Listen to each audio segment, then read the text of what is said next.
relatively obvious of medieval inventions, so number 10 is getting defensive. Apparently me and castles have that in common, and I know this comes off as strange because we're talking about stuff still in use today, but castles around the world remain active, whether it's the Lego brick looking one that the Windsor family resides in, or the ornate fairy tale castles like Pellesh that inspire romance novels. Castles remain for not only the actual utility of government and nobility, but even now as tourist and education centers. And they're probably the medieval era's most famous invention. Did they do a good job? No, not really. Could they handle taking care of a building that size? No, they could not. Was it filthy? God, yes. But the purpose of castles was purely fortification. Medieval Europeans especially took all the tremendous ingenuity they could have used to figure out bathing and put it into their castle design, making them progressively deadlier to attackers and safer for the castle dwellers. The first castles built in England were by the Normans, starting with the earthen mounds and ditches with timber palisades. Eventually, these evolved into stone keeps, as seen at Totnes and Rochester Castle. As the ideas developed and the supplies were found, castles became less forts and more, well, castle-y, with bedrooms and dining halls that weren't just utilitarian. Next, they switched over to tower-studded outer walls, like those at Framlingham Castle, or the two circuits of inner and outer walls, which made Dover Castle the strongest fortress in England. Others concentrated on powerful gatehouses, like Brougham Castle, often equipped with portcullises to trap attackers and kill holes for dropping nasties on their head, like feces and fire. Fun mix, right? If you like medieval battle and warfare, maybe consider subscribing to the Hive to see our regularly posted history content. And since we're talking about defenses, we'll make number 9 about the mass production of weaponry specifically. The medieval era was one where the Europeans started figuring out the weapons could be more than a stab stick. For example, the bow and arrow, which had existed since prehistoric times but pretty much blew the brains out of the slow progressing Europeans. With a range of well over 200 meters, this medieval automatic weapon could shoot at least 6 arrows a minute. Well,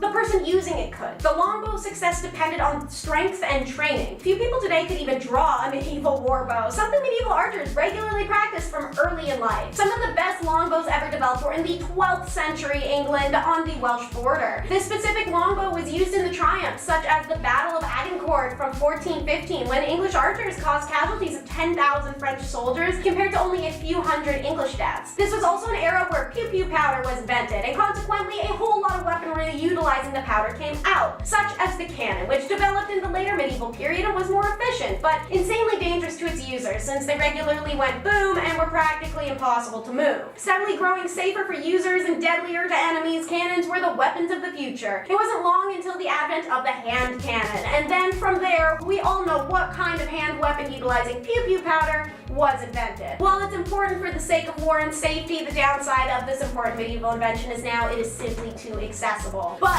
thank God for shining armor, right? Number 8. Armor is still used today, just before people get annoyed. It's called Kevlar, and in order for us to have that now, we have to start with the dummies running around in tin cans. So, the arrival of Norman knights in 1066 actually signaled the start of the medieval period, and over the next 450 years, their armor and weapons were ingeniously updated to make them more powerful and less vulnerable fighting machines. Knights were also an excellent depiction of one of the first recognized policing forces. Were they usually sociopaths, violating women and killing people for fun? Yes, absolutely. Not kidding, look it up, chivalry is not what you think it is. During the following 200 years, the open-faced helmets, kite-shaped shields, and chainmail of the Norman knights developed into stronger, more elaborate armor. You can see in effigies of 13th century knights at Furness Abbey wearing helmets completely covering their faces. However, for adequate face protection, it meant hiding it. So in came another medieval invention, heraldry, which assigned each knight his own unique heraldic arms, devices painted on his shield, banner, and surcoat to instantly identify him in battle. Dog tags and embroidered names and badges are the less dramatic heralds of today. Weighty chainmail was gradually replaced by lighter yet stronger steel plate armor, and the knight in the Farley Hungerford Castle chapel mural wears a mixture of these types, as you'll be able to see. Nowadays, you can see many of these mentioned elements in police and military gear. However, they're made of synthetics and plastics. Metal a minor component nowadays to keep the gear easy, breezy, and light. And talking about garb, number 7 is fortunes and fleece. Medieval England's prosperity was founded on wool and woolen cloth, and even today, keeping with tradition, the Lord Chancellor sits in the House of Lords on a symbolic wool sack. It's a cushion stuffed with wool. Being a successful wool merchant in what quickly became a competitive wool field would require both good business sense and ingenuity. Remote paths and dense forests mean that wool from the moorland sheep had to be transported to collection centers on pack horses, using narrow pack horse bridges like the Bow Bridge near Furness Abbey. Then it had to be exported abroad for weaving into cloth, because the Brits hadn't figured that part out yet. But when they did, it was thanks to two inventions. One was the improved weaving loom, theirs was a literal piece of junk beforehand, and the other was mechanical fulling mill, which used hammers powered by water wheels to cleanse and thicken woven cloth, things previously done by beating with clubs or treading with feet. By the end of the Middle Ages, all of Europe was wearing English cloth and getting chafed red raw by the wool. Monasteries like Riveval Abbey and Thornton Abbey grew rich through tens of thousands of sheep that they kept, whose wool even helped ransom Richard the Lionheart from his enemies in 1194. Individual wool merchants also became immensely wealthy. Lawrence of Ludlow, who built Stockesay Castle, even lent money to King Edward I. Finally, we leave the bland Brits and we're gonna check out number 6, the windmill. So, while England was living under its usual dark cloud of filth and absurdity and just getting by in their medieval period, which spanned from 1066 to 1485, China had its medieval period between the fall of the Han Dynasty in 220 CE and the fall of the Mongol Yuan Dynasty in 1368 CE. While it was longer, it was significantly better than England's, and it was also riddled with ingenuity. Archaeologists have found that windmills were used as early as 1219 in China. These early windmills were mostly used to power water pumps and grain mills and had 4 blades that were mounted on a central post. They also had a cog and ring gear that converted the horizontal motion of the central shaft into vertical motion for the wheel, which would eventually be used to pump water or grind grain, so that lands China double credit. The earliest European concepts of these windmills have been documented in 1270, but they only actually spread to Europe after the Christian Crusades,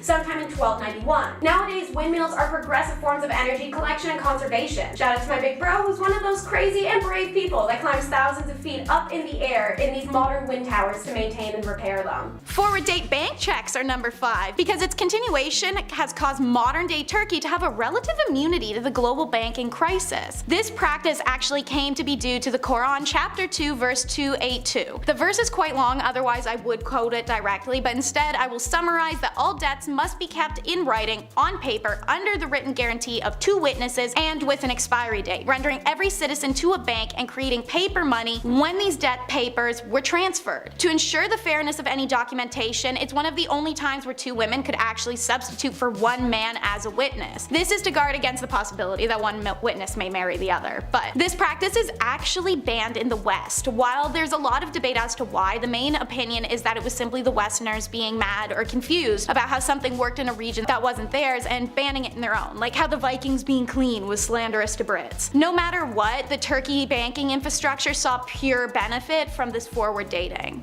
Number 4 is medical tools. The Ottomans contributed hugely to modern medicine and the understanding of conditions, something we'll talk about a little later in the countdown as well. Ottoman surgeons, yes, they were doing surgeries way back then. They were first using bamboo shoots, shells, and even their cleaned fingers as their surgical equipment. They learned how to stimulate bladders externally to help surgical patients relieve themselves as well, like a human catheter. For these reasons, the Ottomans, with their stash of precious metals, went to work inventing forceps, scalpels, pincers, lancets, and the catheter itself. All of the modern versions of these listed surgical items are direct recreations of the Ottoman Empire's, advanced to be suitable in our modern times. Also, usually thrown away after 1 use. Additionally, I'd be remiss not to mention how they inspired modern medicine by establishing the first hospital and health centers. But wait, there's more. The healthcare was then divided based off of patient sex and treated them completely separately, even training female physicians to try and aid in the comfort of female patients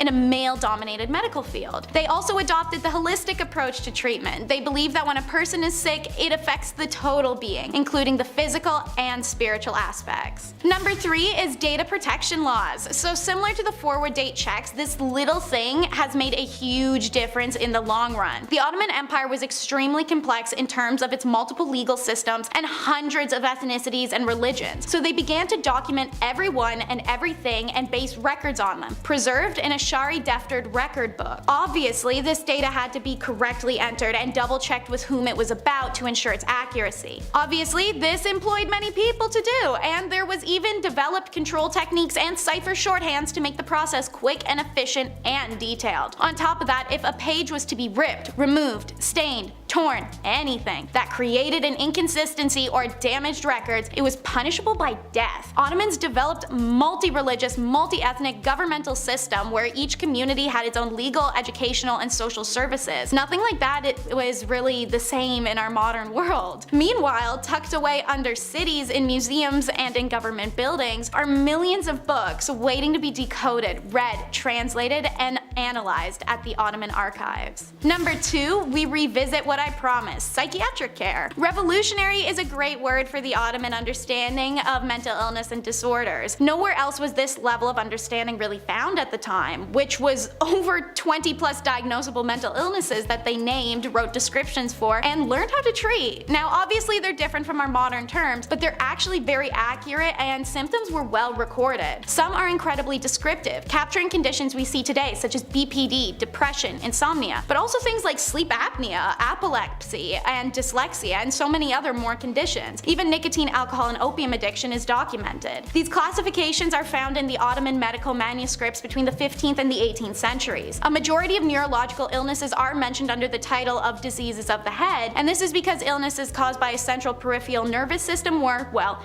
physically in your head, so they felt it counted with mental illness. So, knowing what they did, the Ottomans catered to it. They built separate health facilities for people with traumas and mental illnesses where they were cared for and looked after until their release or until they passed. These properties had gardens, recreation activities, books, songs, and lots of access to fresh water and beautiful scenery. All of these items were believed to return a person to themselves so that they may feel whole and healed again. Music also played a factor in healing. In fact, music therapy is number 1 in our countdown. The Ottomans believed that the cosmos were created by the word ka, as ordered by the universe's creator. This means that the beginning of the cosmos was started by a sound. So because of the belief that God was comprehended through a spoken word or sound that were also perceived as a letter, the essence of existence is believed to be a sound. Letters were believed to be the representation of human essence as a result. This correlation played an important part in the belief that music therapy might re-establish the upset harmony of a patient, creating a sane balance between body, mind, and emotions. Patients suffering from certain illness or the emotions of persons with certain temperament were expected to be influenced by specific modes of music. Certain makams, musical notes, were prescribed for therapeutic purposes. Modes put into patterns, songs, were believed to express special meanings. Though there are about 80 Turkish modes, usually only 12 were prescribed in therapy in accordance to the limitation of the related theories of cosmic elements and numerology, as it is in the Islamic and ancient sources. From old texts we can deduce the kind of music which was supposed to cure a certain kind of disease or create certain feelings and favor certain behaviors, though musical modes of those days are not the same as the ones we know today. 10 will be all about how one magic stone has a whole lot of uses. It's the Viking Sunstone.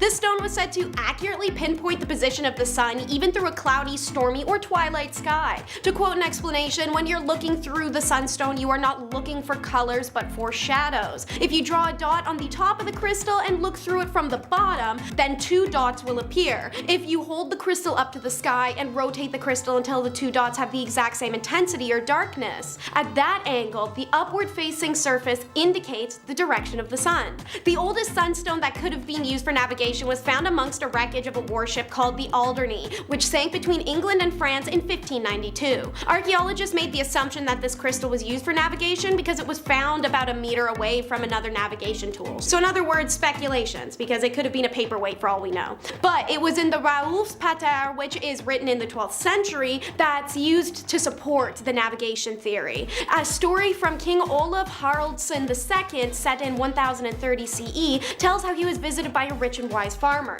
Said farmer tells the king he mastered the skill where he can tell the time of day and night even when the sky is hidden by clouds, without a sunstone. And so, to quote, the king made the people look out and they could nowhere see a clear sky. He then asked Sigurðar, the farmer, to tell where the sun was at that time. He gave clear assertion. Then the king made them fetch a solar stone and held it up and saw where the light radiated from the stone, and thus directly verified Sigurðar's prediction. Guess 2 things were proven true in that text: a farmer has magic powers, and Vikings use sunstones. And while I'm still on the Vikings, may as well bring up number 9, another inexplicable invention of theirs, the Uberfelt swords.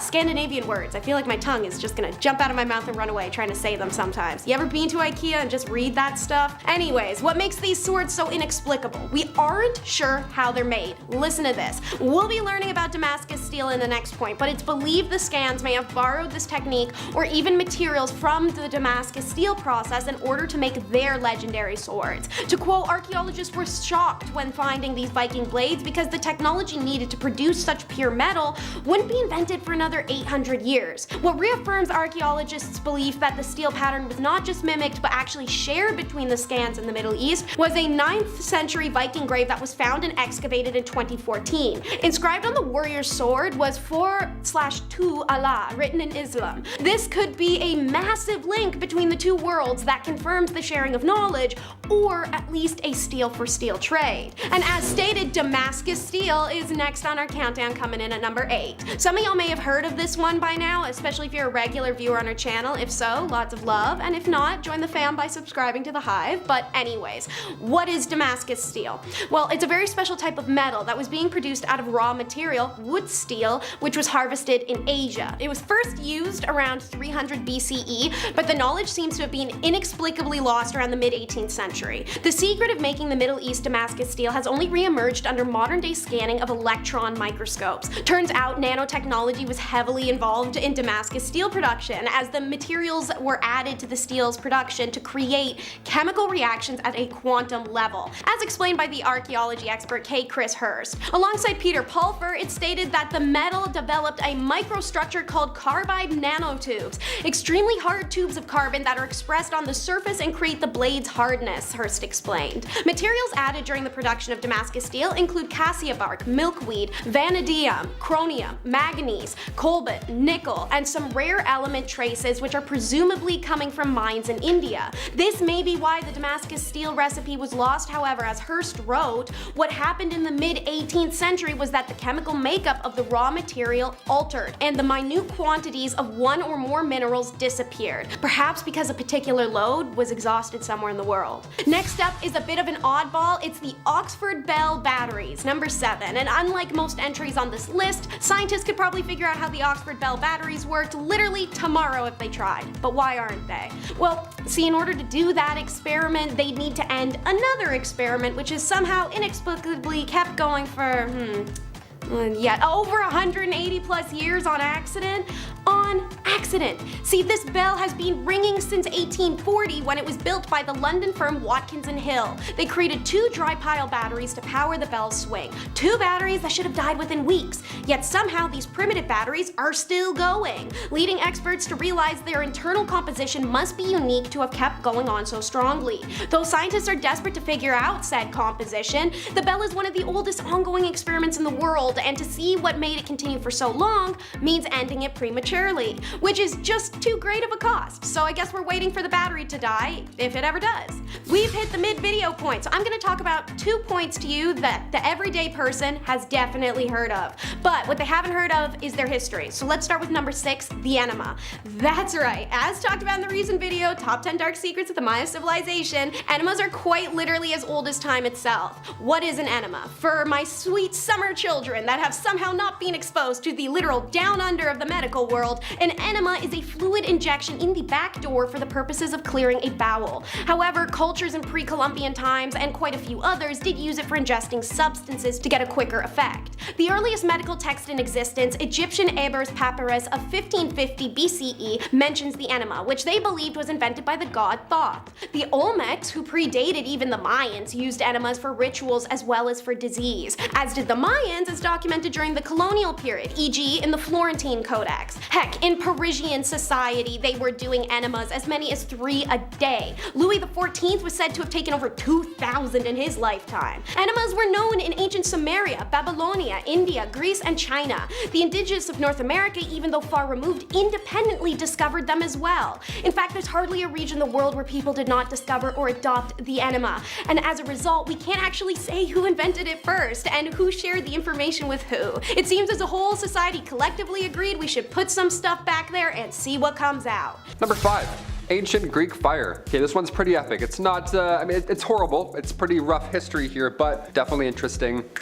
nonetheless. Greek fire was used by the Eastern Roman Empire from the 7th to the 12th century. Now, the formula for Greek fire was a closely guarded secret, which is like so villainous, but it's believed to have contained petroleum, quicklime, and other combustible substances, all in one soup. Just a big hot mess, something you don't want to drop, really, ideally. Greek fire was delivered using a flamethrower-like device on a boat called a siphon, and it was capable of igniting on water, making it a very reliable weapon against any ship out there. Yeah, they would shoot hot fire through a giant syringe at enemy ships. Ancient history is cool, it's impressive, but it's also, most of the time, brutal.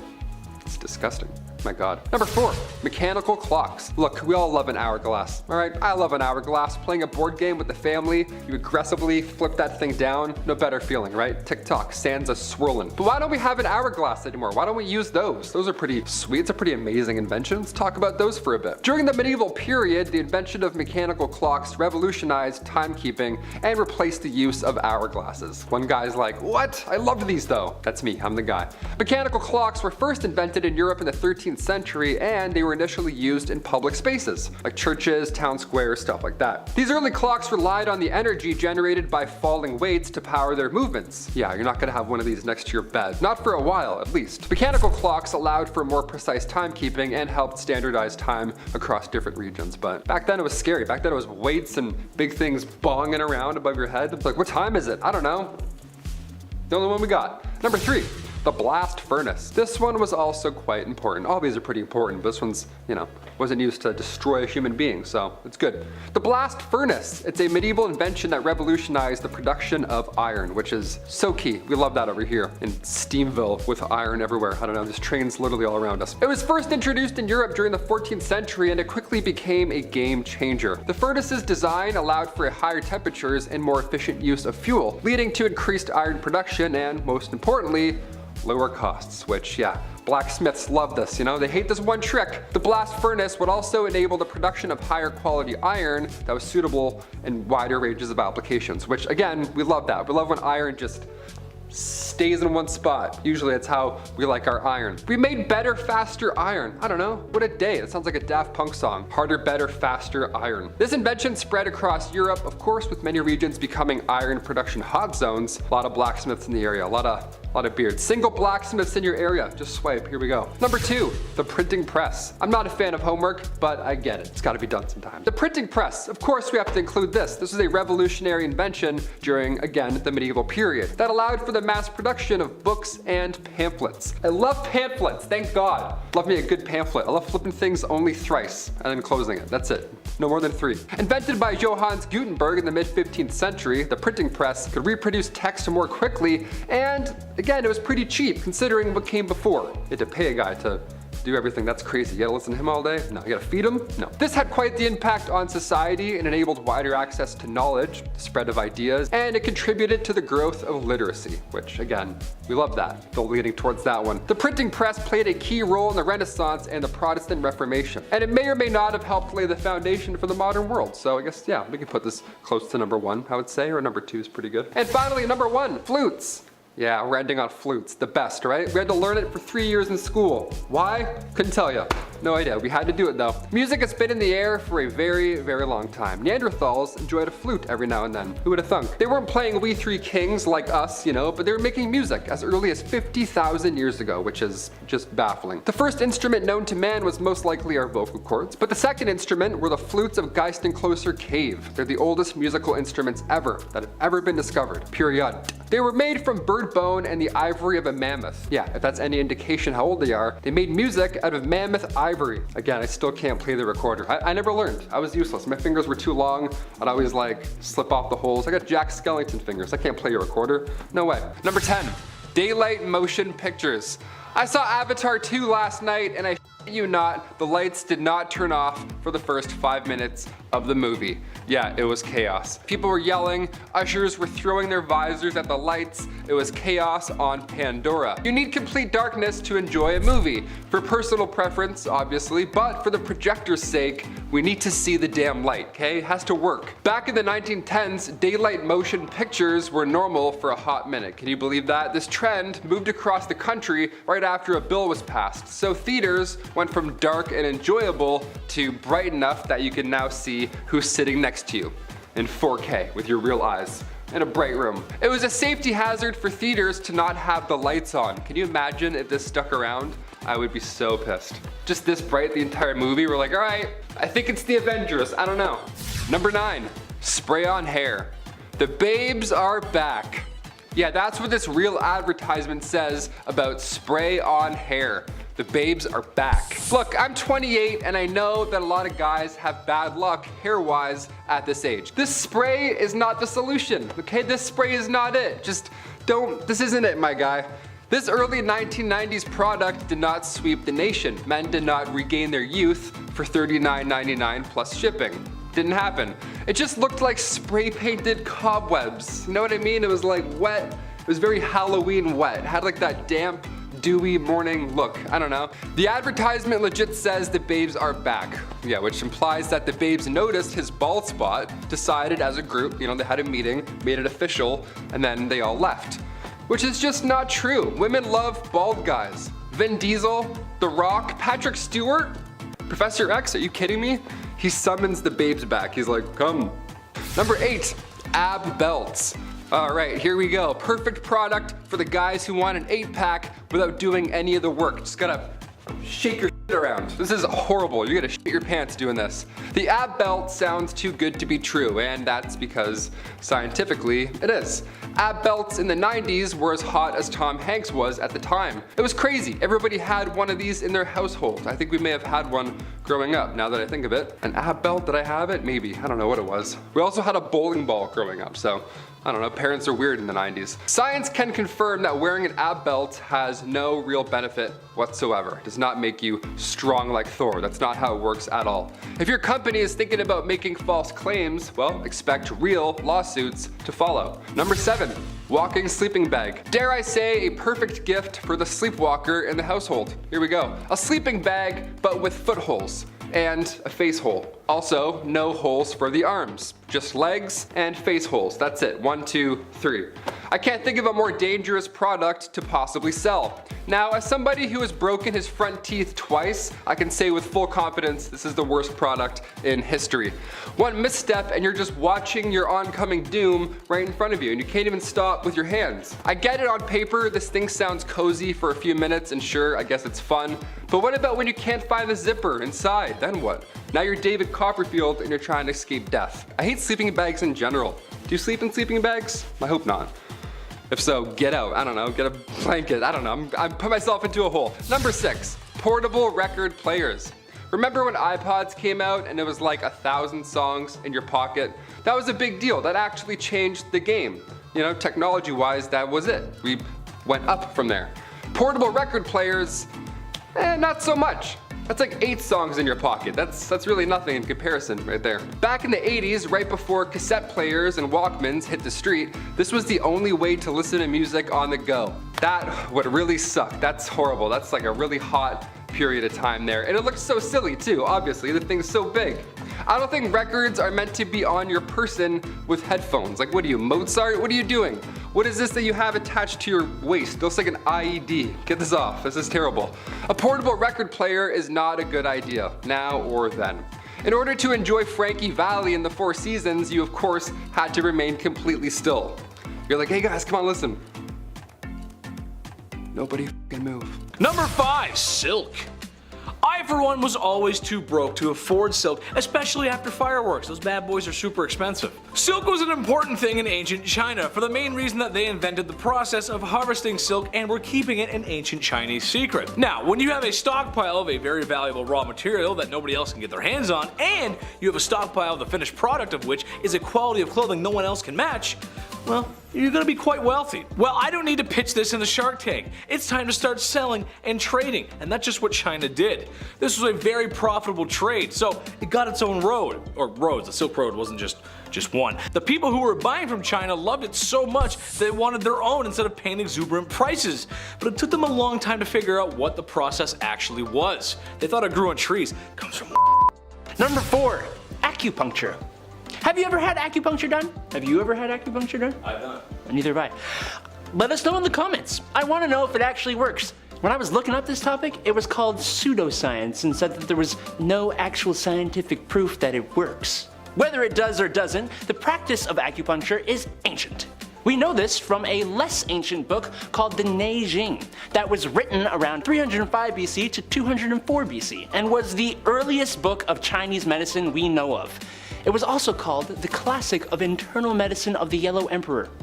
Who was the Yellow Emperor? Well, that would be Huang Di, whose period lasted from 2697 to 2597 BC. And this guy, this emperor, revolutionized the practice of acupuncture. So all of that was a very long-winded way of saying that acupuncture as a practice has been around for more than 4,722 years. Look, writing videos is hard, okay? Just give me a break. Number 3, earthquake detector. Earthquakes are a big problem. It's an issue in California as they're still waiting for the big one. It's a problem in Pokemon, when the gym leader I thought was going to be easy surprised me with an earthquake and like one-shots my team. And it was a problem in ancient China. I've already experienced one before myself in real life, and if I had to describe to anyone what it felt like the ground was a waterbed. Some of you are probably not going to know what a waterbed is, but that's what it felt like. Well, it was so much of an issue that Zhang Heng made the groundbreaking invention of a seismometer, a device that can detect ground movement. It can't predict them, but it can tell you where they're coming from, using vibrations and tiny balls that would fall into frog-shaped cups depending on which direction it was coming from. Something that goes hand in hand with the compass from earlier. Interesting. Number 2, beer. First tea, now beer? Oh, wait, no. First beer. The earliest recorded consumption of beer was in China 9,000 years ago. I could kiss these people. 2 of my favorite beverages. That's it, I'm moving back in time to ancient China. Only this beer wasn't exactly the same as the kind of beer we would think of made of barley. They used rice, hawthorn, honey, and grapes to make their beer. This 4 or 5% alcohol was mentioned in inscriptions from the Shang dynasty, so that would be 1600 BC to 1046 BC. But pottery from around 7000 BC contains traces of this same kind of alcohol. That's before even the Egyptian pharaohs. And 3,500 to 4,000 years before the Sumerians created the Western modern-day interpretation of beer. The liquid was known as zhu in Chinese and is often used as a spiritual offering to the heavens and the earth or to ancestors. And you know what? It still is, baby. Number 1, paper money. The Jiaozi currency was the first time in history we used paper money. The stacks, the wad, the dough, the shkarol, the Benjamins, the Bordens, dead presidents, and the bread. There's no greater feeling than walking into a mall with a wad of cash, is there? JCPenney, here I come. Well, we have ancient China to thank for that. Well, sort of. Coins and metal were still more common and used for hundreds of more years before we started printing. In reality, the paper makes more sense. Before printing, coins could have been manipulated into making doubles or counterfeit. There wasn't a press yet. But with paper, it could be issued certain identifiers and used for certain things. The problem with the Jiaozi money is that it wasn't backed by anything. So it did cause a little bit of what my generation knows too much, inflation. Such as number 10, basilica cannon. So I really have been out here thinking all the types of cannons were just like big and small. I didn't really know they had actual names, but the Ottoman Empire's military technology was obscenely advanced, featuring firearms, gunpowder, and now cannons, thanks to their inventor Orban and the Emperor Constantine of the Byzantine Empire. See, Orban offered to sell his ingenious invention to this emperor, but Constantine couldn't afford the price. His attempts to bargain just dissuaded Orban from selling it to him even more. So Orban sold the cannon to the Ottoman Sultan Mehmed the Conqueror, who was practically salivating at the mouth when he learned that this device could smash through walls with a giant projectile. After purchasing these cannons and their 3-month build time, he used them to defeat Constantinople in 1453, taking only 53 days to take over the city and the Sultan's status. The cannonball, which could be shot at a distance of 1 mile, weighed 1,200 pounds. Due to its size, it was dragged by 60 oxen and 400 men. Additionally, due to the material the cannon was constructed of, the intense heat created by the charge after each shot made the barrel have to be soaked in warm oil to prevent cold air from penetrating and enlarging the fissures, and it prevented it from being fired more than 3 times a day. Ultimately, it only lasted 6 weeks before it became non-functional, and the loading and transport of the cannon killed some of its operators. For a first-time invention, I'd say that's at least still a pretty good track record. Number 9 is a water pump, a 6-cylinder monoblock water pump to be exact. Now, this is an insane and impressive invention. Created in 1550, it was innovative and made to run off of the water it pumped. So, piston rods, lead weights, and then of course the delivery pipes all worked as part of a system of an oscillating water recycling and pumping device. The use of water wheel technology was widely spread in the Middle East before and after Islam. It's from this long-lasting heritage that Muslim engineers adopted and improved this technology and applied it everywhere. In the city of Murcia, for example, during the Islamic rule of Spain, a water wheel was established, still known today under the name La Aurora. Although the original wheel has been replaced by a new one in steel, the original system that was built for it is otherwise unchanged. Muslim engineers used two solutions to achieve maximum output from a watermill. The first solution was to mount them to piers of the bridges to take advantage of the increased flow. The second solution was the ship mill, a type of watermill powered by water wheels mounted on the sides of ships moored in the midstream. It seems, according to historians of technology, that the earliest descriptions of this kind of machine in the West goes back to Cardan in 1550 and Ramelli in 1588, meaning that Taqi was amongst the first to describe this water machine as he finished his manuscript in 1551-52, and that made him the first to produce the actual machine when he built it. Furthermore, it proved a remarkable invention as it helped with the water supply to the city's empire. Number 8 is the invention of mechanical clocks. So, as you may know from our past Ottoman video, the Ottomans were incredibly advanced in astrological and celestial body understanding. That's how they achieved observatories and also astronomical clocks that indicated the positions of the bodies like sun, moon, and other planets. Taqi al-Din's, yes, the guy who did the water pump from the last segment, created a clock that could set off an alarm at a specific time. And while the alarm clock wasn't necessarily new, users could actually set Taqi's clocks to go off at a specific time because of the peg he placed close to the dial wheel. When the dial was set to a specific time, the peg would set off the ringer when the clock arm touched the time. This was also the first clock capable of indicating hours, minutes, and seconds, aka he essentially invented time of day. This was obviously a significant breakthrough. All clocks existing before were inaccurate or still sundial based and couldn't be relied on for correct astronomical data. But Taqi's invention meant that the world can now record accurate astronomical information. Logos are number 7. That's right, they've had a long journey to what they are now, with glowing neon signs, the branding on our jeans, the image on your favorite soda can. All of it is traced back to the Ottomans and their invention of tugra, an imperial trademark where writing takes picture form to denote a branding. How this started, according to legend, was an illiterate sultan who had followed the sacred practice of the sultan's silence, but he could also not sign. So, in order to tell his name, he once dipped 3 fingers in ink and then impressed them on a page. As a result, 3 lines are virtually unchanged and remained in all Sultan tugras to come. All of their tugras included the 3 lines, as well as 2 ovular loops on the side, and the Sultan's name, his father's name, and the phrase, eternally victorious. While all tugras had those features, they were all changed and unique to each sultan. All sultans as well as princes would have their own tugra, which court artists created anew with each ruler's succession. Perhaps the best historical examples are not so much the very similar sultan logos, but the kind of graphic symbol tugras used by the Ottoman officials on documents, coins, and other objects, as well as to mark buildings. Pastrami is going to be number 6 because why not? Meat preservation outside of North America's indigenous clans goes back to the Romans and the Huns, but the Ottomans' take on it has become a widespread comfort food. Here's how. The Ottomans advanced meat preservation methods by slow drying quality meat, oftentimes beef, goat, duck, or mutton, with days of smoldering or pressure, then further preserving it with herbs, spices, and of course salt. There are even records of making pastrami by placing the meat in saddlebags where it was pressed against the rider's legs as they rode. So the result was a jerky-like meat, deep in color, strong in flavor. Because of the spices used and the meat's portability, the recipe migrated along the spice route of Eastern Europe before landing in the lap of Romania, where an adapted version of the recipe traveled with Romanian Jews to Lower East Side New York when fleeing persecution. Jewish Romanians began to make this preserved deli meat with beef beef as it was the most available. And due to the advent of refrigerators, they were also able to use a weaker salt brine and develop a softer form of cured meat, which was finally named pastrami. The current version in Turkey is made by rubbing beef in salt to cure it, drying it in open air for several days, and covering it with a thick spice rub. Original to its tougher, jerky origins. Number 5. Transistors. The invention of the transistor in 1947,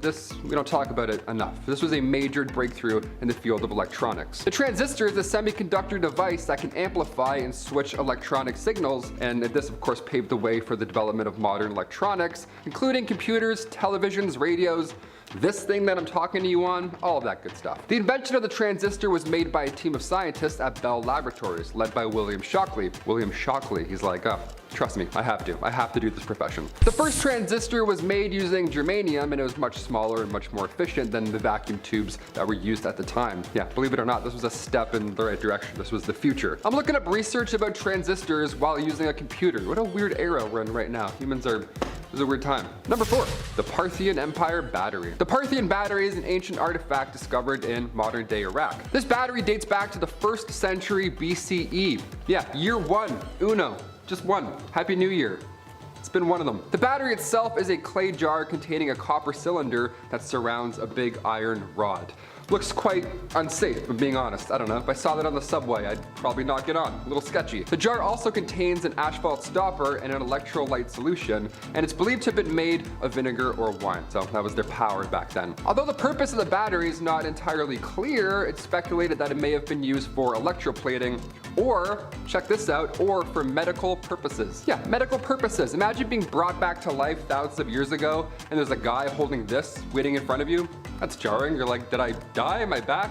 What is that? What are you holding? The Parthian Empire battery is proof that we didn't need aliens back then to do stuff, right? Humans were more advanced than we think. Specifically, humans from ancient civilizations. They somehow figured this out. They had knowledge of electricity and electrochemistry in the year 1 AD. That's crazy. This invention challenges the commonly held belief that modern science and technology are recent developments. It's like, no, they had some shit back then for sure. Number 3, vaccines. Plagues aren't new. Random diseases that can sweep an entire country. We've seen this play out many times in history. The Black Death killed 75 to 200 million people in the 14th century. The Spanish flu in 1918, it killed 1/3 of the world's population, 50 million lives. The cholera pandemic began in 1817, and in 2010, there was another outbreak in Haiti. Couldn't get worse. Vaccines are a little important. Yeah, they go back to the 17th century when English physician Edward Jenner developed a method to protect against smallpox. Now, this was performed by injecting people with cowpox, which was a less severe disease. The practice of vaccination gradually spread throughout Europe, and by the 19th century, thankfully, vaccines were being developed for a range of diseases, including polio, measles, and tetanus. Those 3 things you really don't want at any point in your life. Vaccines have played a crucial role in preventing infectious diseases and have saved countless lives. However, there's also been a controversy surrounding their use, particularly in recent years with the rise of anti-vaccine movements. Yeah, a lot of people with Sharpies and time today. You didn't have that back in the dark ages. Bristol board wasn't a thing back then, you know? Number 2, ancient telescope. Yes, let's see some stuff. Let's see the past. The Nimrod lens. This is a 3,000-year-old rock crystal lens that was discovered, again, in modern day Iraq. It was discovered in the mid-1800s. Just an ancient relic. Just an ancient telescope, fresh out of Zelda. There we go. Today we have the James Webb Space Telescope, but 3,000 years ago, they were more advanced than we thought. The lens is believed to have been made by a Syrian craftsman sometime around 750 BC, and it's the oldest known example of a magnifying lens. Up until then, everybody was squinting a lot, kind of like how I do with the prompter sometimes. You'll see, I'm like, ooh. The lens is quite small in size. It's about 3 centimeters in diameter, not much, and its focal length was only 12 centimeters. Again, it's no James Webb, but back then, thousands of years ago, it was something. Now, the exact purpose of the Nimrod lens is still up for debate, but it's thought to have been used for decorative or ceremonial purposes, or possibly as a magnifying glass for studying small objects. The Nimrod lens is the first example of ancient optical technology. So small. He's like, yes. The moon. Number 1, the printing press. Look, I'm no fan of homework, okay? But I get it. It's important. You gotta do it. The printing press, this is a revolutionary invention, and it was invented during the medieval period, and it allowed for the mass production of books and or pamphlets. Yeah, pamphlets were huge back in medieval times. They loved folding. Invented by Johannes Gutenberg in the mid-15th century, the printing press could now reproduce text more quickly, and it was pretty cheap considering what came before. You had to hire a guy just to rewrite everything. That's gonna take ages. And it did.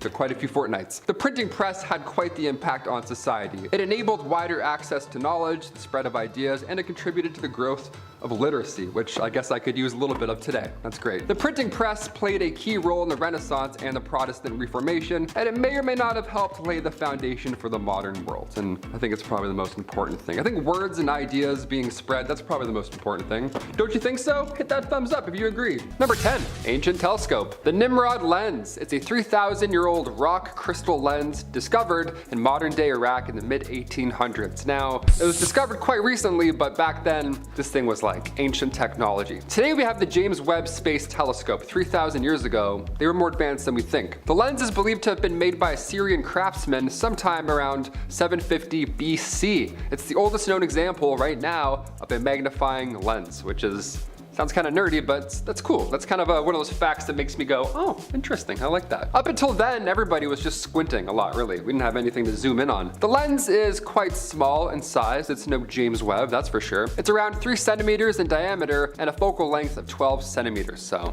again, not James Webb, but it was something, right? It was anything. The exact purpose of the Nimrod lens is still up for debate. That's still unknown, but it's thought to have been used for decorative or ceremonial purposes, or possibly, hopefully, magnifying things to study small objects, because that's science right there, it's technology. The Nimrod lens is the first example of ancient optical technology. That's cool, imagine building that, that's crazy. Number 9, the iron pillar. Remember when monoliths started to appear all around the world? We were all talking about it for like a month and then we just stopped. What happened with that? That's concerning. This next one rings a similar bell. The Iron Pillar of Delhi. It's a 7.3 meter tall iron column and it's located in the Qutb complex in Delhi, India. Now it went up sometime during the Gupta period, so sometime around the 3rd and 4th century AD, and it's been standing for over 1600 years without rusting or corroding at all, which is impressive. That and like the Egyptian pyramids, we have no idea how this happened. The column is notable for its high quality iron compositions and advanced forging techniques used to create it. We still can't figure out just how that was done, considering how long ago it was made. The Iron Pillar is also covered in several inscriptions in the Sanskrit language, which is pretty exciting, providing valuable ancient history about the Gupta Empire, and also, again, in remarkable condition, which is super rare. The pillar attracts visitors from all over the world. Want to go see a pillar? I kind of want to go see a pillar now. That'd be a crazy trip. Number 8, the Antikythera mechanism. Computers today, we can fit them in our pockets, but ancient Greek analog computers, apparently you can also fit those in your pockets. Who knew? The Antikythera mechanism was used to predict astronomical positions and eclipses for calendrical and astrological purposes. That sounds scientific, wow. It was discovered in 1901 in the Antikythera shipwreck, hence its name, and it's estimated to have been built around 150 and 100 BC. Now the mechanism consists of at least 30 bronze gears, and it was operated by turning a crank. This is, again, like ancient technology. This is amazing. It's rusty and full of barnacles now, but back then in its prime, this mechanism would accurately display the positions of the sun, the moon, and planets on specific dates, as well as predict solar and lunar eclipses. Some guy in the back's like, spoilers, it's tomorrow. Told you. The mechanism is considered a remarkable technological achievement for its time and provides valuable insights into the history of ancient Greek astronomy and technology, all in one rusty box right there. Think of what we haven't found yet, you know what I mean? I'm nervous. I'm so nervous. Humans are quite advanced. Number 7, ancient seismoscope. Zhanghang seismoscope is an ancient Chinese instrument that was used to detect and measure earthquakes. And it looked pretty badass. I'm not gonna lie, this thing looks pretty cool. It was invented by renowned scientist, mathematician, and astronomer Zhanghang. It was made during the Han Dynasty around 132 CE. The seismoscope consisted of a bronze vessel that rested on the back of a bronze dragon, with 8 open-mouthed toads positioned beneath it. Yeah, it's scientific, but it's also a beautiful instrument, right? Like I said, it's badass.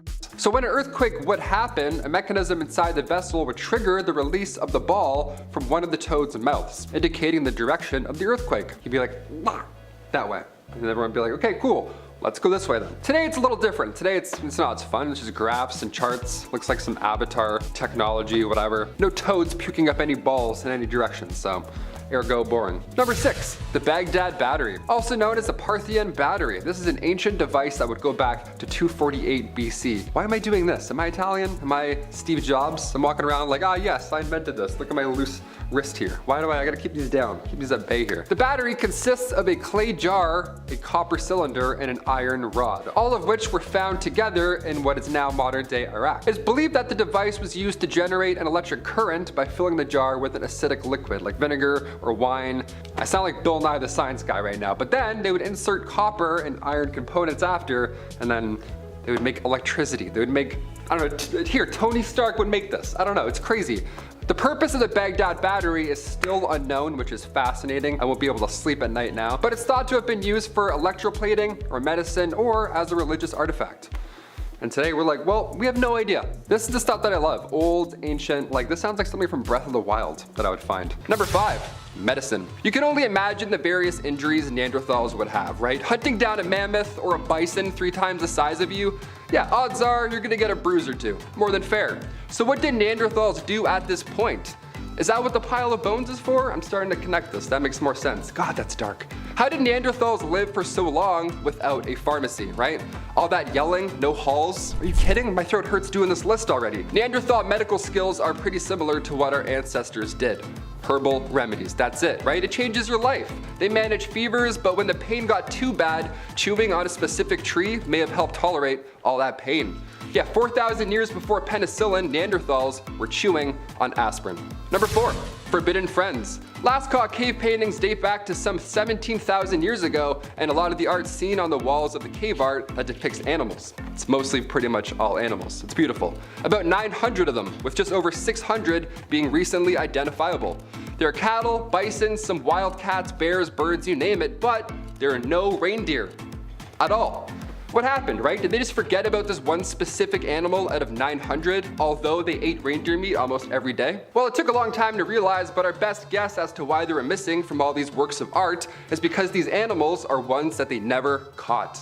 Yeah, these are animals that they would dream about, right? They were always afar, just running away. They could never hunt or catch them because at this time they were too fast or too strong. Plus, at this time, they didn't have certain weapons or tools available. Yet. More than fair. I would much rather draw a bison than have to tackle one. You know what I mean? Number 3, more art. Okay, here's where we're at with Neanderthals and art. First of all, we don't have an actual representational version of their art, but we do have symbolism, which is, some would argue, the same thing. That's pretty close. And just as fascinating, really. Especially when they look like this, when they look like a masterpiece in a cave. These are eagle talons. They're about 130,000 years old, and they're found at the Krapina Neanderthal site in Croatia. And researchers believe that they were part of a jewelry set, like earrings or a part of a necklace, something like that. I couldn't even make this now with a YouTube tutorial, let alone 130,000 years ago. This is mind-blowing. Number 2, flutes. Music has been in the air for quite a long time now, and Neanderthals enjoyed a flute every now and then, it seems. Yeah, they weren't playing We Three Kings or anything like that, but they were making music as early as 50,000 years ago. Incredible, I still can't even whistle, 50,000 years later. The first instrument known to man was most likely our vocal cords, but the second instrument were the flutes of Geisenkloster Cave. They're the oldest musical instruments that have ever been discovered. They were made from bird bone and ivory of a mammoth. Yeah, so if it's any indication how old they are, they made music out of mammoth ivory. Yeah, take that, Skrillex. Finally, number 1, glass. Imagine making glass. Imagine being like, oh yeah, my dad makes glass. I don't know, he's a magician, I guess. Imagine making glass for the first time. You know what I mean? Like, you're a wizard. Even if you made glass now, I would think you're a wizard. Glass blowing shows on Netflix. I'm like, you're all wizards. How do you do this? Glass that was naturally occurring, like obsidian for example, that was around and used during the Stone Age. Man-made glass was first used around 6,000 years ago. Archaeologists are pitting Lebanon, North Syria, ancient Egypt, all as the birthplace of synthetic glass. The first use of man-made glass were beads. Yeah, imagine being the first person to rock beads. Ah, the confidence. A bead door? An ancient bead door? You would be a genius. Mid-2000s BC, guy glazes up some beads. What an icon. Like I said, art comes in many different shapes and sizes. Number 10, tea. I honestly don't think I could make it through the day without a cup of tea in the morning. The Brit in me just can't do it. But I owe this to China. Specifically, I owe this to Chinese Emperor Shennong from way back in 2737 BC. Now listen to this story. Once upon a time, Emperor Shennong liked to drink hot water. One day, while out on a march with his army, they stopped to rest and catch their breath. At the camp, a servant was preparing Shennong's hot water when a leaf from a tree fell and landed in the water, turning it brown. Instead of discarding the new liquid, it was presented to the emperor, who drank and found it refreshing. Boom! Tea. While used as medicine before this, in the Tang Dynasty, it really became a common beverage enjoyed by many. This time period from 616 to 908 AD also saw the Book of Tea, written by Lu Yu, which contained ways to cultivate tea, tea drinking, and different classifications of tea in details. Thanks, Lu Yu. You the best. Number 9, compass. Avast ye all drunken sailors, and maybe Jack Sparrow, depending on how long the trial lasts. We'll see how it goes. The invention of the compass hails from the ancient land to the east. I learned again today. Who would have thought? Who would have thought? Not me. Way back in the Han Dynasty, the first use of the compass was accomplished with a lodestone. For those who forgot what that was from their grade 4 museum field trip, tisk tisk. It will be on the test later, as well as some vocabulary in English. A lodestone is a naturally occurring magnet and aligns itself with the magnetic field, brother. While only used for land at first, it wasn't long before it made its way onto a boat, where it's speculated it was traded off into the Islamic world and eventually the West. My only experience with the compass was in Minecraft, and it doesn't point north, it points to spawn. Boy, did I learn the hard way. Number 8, movable type printing. Fun fact, the first book with a verifiable date of printing appeared in China in the year 868, or nearly 600 years before that happened in Europe. While the printing press would come much later in Europe, the idea of being able to print identical copies without handwriting began 2,000 years ago in the Western Han Dynasty. You see, before this point, if you wanted to pass on the good word of your religion, or teach somebody something, or tell somebody about the past, or give secret little I love you notes to each other, you had to either do it by word of mouth or handwriting. Gross. Then, in the previously mentioned Han Dynasty, people began stone tablet rubbing, which evolved into carving words and pictures onto a stone board, lathering that bad boy up with ink and pressing it onto paper. And boom, that's printing. But then, in 1041 to 1048, a guy named Bai Sheng carved characters on identical pieces of clay which he hardened by baking, resulting in pieces of movable type that could be stored and used again later. And now we have printers. Innovation, am I right? Number 7, gunpowder. Okay, sure, we all know what gunpowder is and what it does. After all, what's a soldier without his blam blam? A cowboy without his big iron, or a pirate ship without cannons? I'd argue those things are nothing without that. However, I'd like to think of a more peaceful use, and not just because YouTube sweats when I bring up pistols. I remember a long time ago where my father would get a bucket from the Schmoem Depot. He'd fill it up with sand, and we'd walk to a secluded part of the suburban area and launch fireworks. Sometimes we'd launch them into the streets, but that depended on how much rye he had. Depends. At least there was a bucket. Safety first, right? Well, none of that would have been possible without the invention from China. Gunpowder was invented by Chinese alchemists in the 9th century. Originally, it was made by mixing elemental sulfur, charcoal, and saltpeter, potassium nitrate. The charcoal traditionally came from the willow tree, but grapevine, hazel, elder laurel, and pine cones have all been used in the process. Number 6, deep drilling. The province of Sichuan in ancient China, yes, like the sauce, was landlocked and about 1,200 miles from the sea. Because of that, they ain't got no sea salt.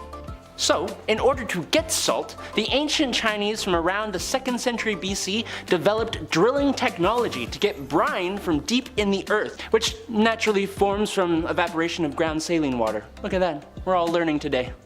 Salt is obviously quite an important resource, but the boring and drilling technology only got better and better, resulting in more and more resources to be found, like natural gas, which could be used as fuel. And in the 11th century, the Chinese had the technology to be able to drill those suckers up to 3,000 feet deep, which is pretty deep in case you did not know. Number 5, Dawn of the punch card. With the Industrial Revolution on the horizon, many things were about to change. Probably the most obvious at the time was factories. While not the first, Richard Arkwright's Cromford Mill in 1771 is what most resembles a modern factory today. Cromford Mill was the first water-powered cotton spinning mill and initially employed 200 workers. It ran day and night with two 12-hour work shifts, the gates being locked at 6 a.m. and 6 p.m., permitting no late arrivals.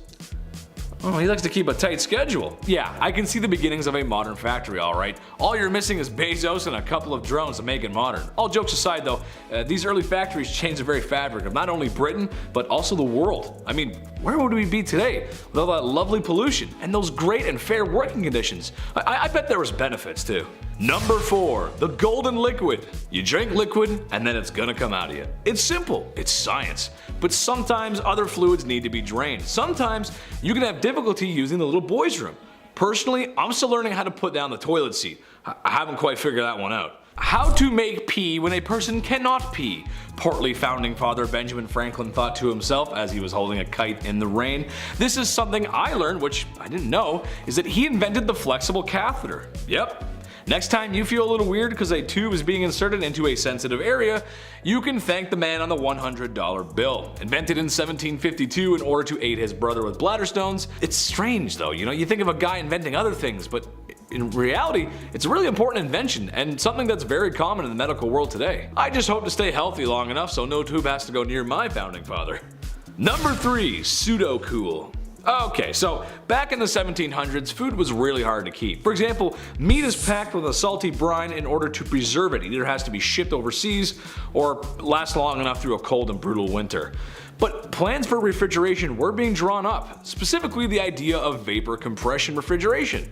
Not exactly the fridge that's in your kitchen today, considering there's still no main harnessing of electricity, which makes fridges run, but a brilliant idea nonetheless. While the fridge we know was still far away, it's crazy to think in the 1700s we had serious plans for one. While this was being developed, food was kept near lakes and snows in the winter. Runoffs from mountains were often used to keep drinks cool. I think this is something we all take for granted. I mean, could you imagine drinking room temperature milk or having a beef dinner that tastes saltier than salt? Looking back through history, it's interesting to see how humans persevere. As much as I love food, I don't know if I could stomach food from the past. Thank goodness we don't eat anything gross today. Hey man, do you have any canned cheese left? I'm kinda hungry. Number 2, ebony, ivory, living together in harmony. I honestly thought this one was older than the 1700s, but hey, here we are, invented in the year 1700 by a musically inclined Italian gentleman named Bartolomeo Cristofori. Unhappy with what was going on at the time, he decided to spice it up by changing out a few parts of some common instruments, and started using little hammers that strike quickly on chords and come back in hopes they would not dampen the sound. A little fine tuning here and there and bada bing bada boom, you got a piano. I would attempt to make a joke about the piano, but let's be honest, no piano, no Elton John. No jazz, no Frank Sinatra. If you're asking me, that's a big problem. Number 1, ABCs. As someone who struggles with reading, this one makes me want to hide under my covers at night. I spent countless hours as a kid learning to read, and oh man, the phonics lessons were brutal. And thanks to this invention, I can blame it all on the 1755 invention, the English Dictionary. Yep, that's right. One of the most influential too. Written by Samuel Johnson, it took 7 years to compile all the words I can't pronounce. He was commissioned 1,500 guineas for the project, which is worth about £250,000 today. Until the completion of the Oxford Dictionary 173 years later, Johnson's dictionary is considered to be the preeminent English dictionary and a huge achievement in scholarship. I mean, you gotta give the guy credit for writing this. Imagine writing an English essay for 7 years. But then again, £250,000 for some of my writing also sounds pretty good. All I have to do now is learn to read and write. Number 10, the bullet mousetrap. You might have heard me say that and said, what? Which is exactly what I said when I saw a mousetrap that's main killing potential was to fire a lead slug Minuteman style at a small rodent. It is no exaggeration to say that the difference between this mousetrap and a musket is that a musket weighs a little bit more. The mousetrap was loaded just like a traditional musket of the time, with black powder, a lead ball, and and even a percussion cap. In all honesty, I'm not sure how you go about defending this mousetrap. Textbook definition of overkill. Also, you know, there's a loaded firearm in the house with a hair trigger that a small rodent could set off by gently grazing it. I like to imagine a fun family game of, do I no longer have a sister, or was that just a mouse, after hearing a small musket fire inside the home. I also had to mention that while the immediate danger of a .32 caliber lead ball finding a new home in your stomach is frightening enough, black powder being black powder is very volatile and produces a lot of energy. Fire hazard. Smokey the fire safety dog does not approve. Number 9. Tea for men. Winding the clock back to the 1800s, you'll find pictures of distinguished ladies and gentlemen.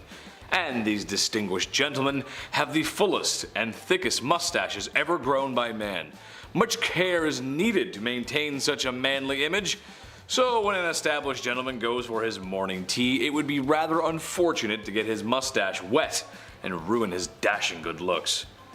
An invention of the 1800s beckons to solve this issue with the mustache cup. Mustache cups were invented so the chivalrous men of the day didn't ruin their grooming rituals with a cup of Earl Grey tea. The cups had a small porcelain mouthpiece with a smaller hole for drinking, while the main piece would protect the stash. It may sound ridiculous, but it almost looks like a modern travel mug. So maybe they were onto something. Number 8. Nightmare story. I don't know about you guys, but no matter how you present them, dolls are just creepy. Have you ever noticed that when someone has a creepy doll, it's never just one? There's always a bunch of them for some reason. I don't know, I wouldn't want the room to feel safe or welcoming after all. One man in 1871 said, I know, let's make them even creepier by having them move themselves. The creeping doll, as it was called, was a doll-like automaton that had clock-like gears to simulate real human movement, with the addition of hidden wheels underneath to aid in the doll moving across the floor. Because, you know, the last thing I need is this doll creeping into my bed at night. Whew. Number 7. Gee, this cane is heavy. As people began to settle down after imperial monarchies went the way of the dodo bird, it was a good idea in everyone's best interest to limit people carrying weapons. If people didn't have swords, it could make another revolution a little less bloody. But what's that I hear from upper class wealthy people who don't want to listen to the rules that they make? Well, how about concealed and hidden swords? Yep, that's right. Cane swords were a popular fashion accessory in the 19th century. As carrying swords fell out of fashion, royal men needed to take swords with them for self-defense, or so they thought. Even women were concealing these hidden bladed inventions in parasols. However, it was socially unacceptable for a woman to have such possessions, let alone have the ability to know such training. As time went on, the hidden compartments that held blades were replaced with my personal favorite item, a flask. Number 6. Look at all these cool chickens. Let's face it, we all went through our awkward phases in life.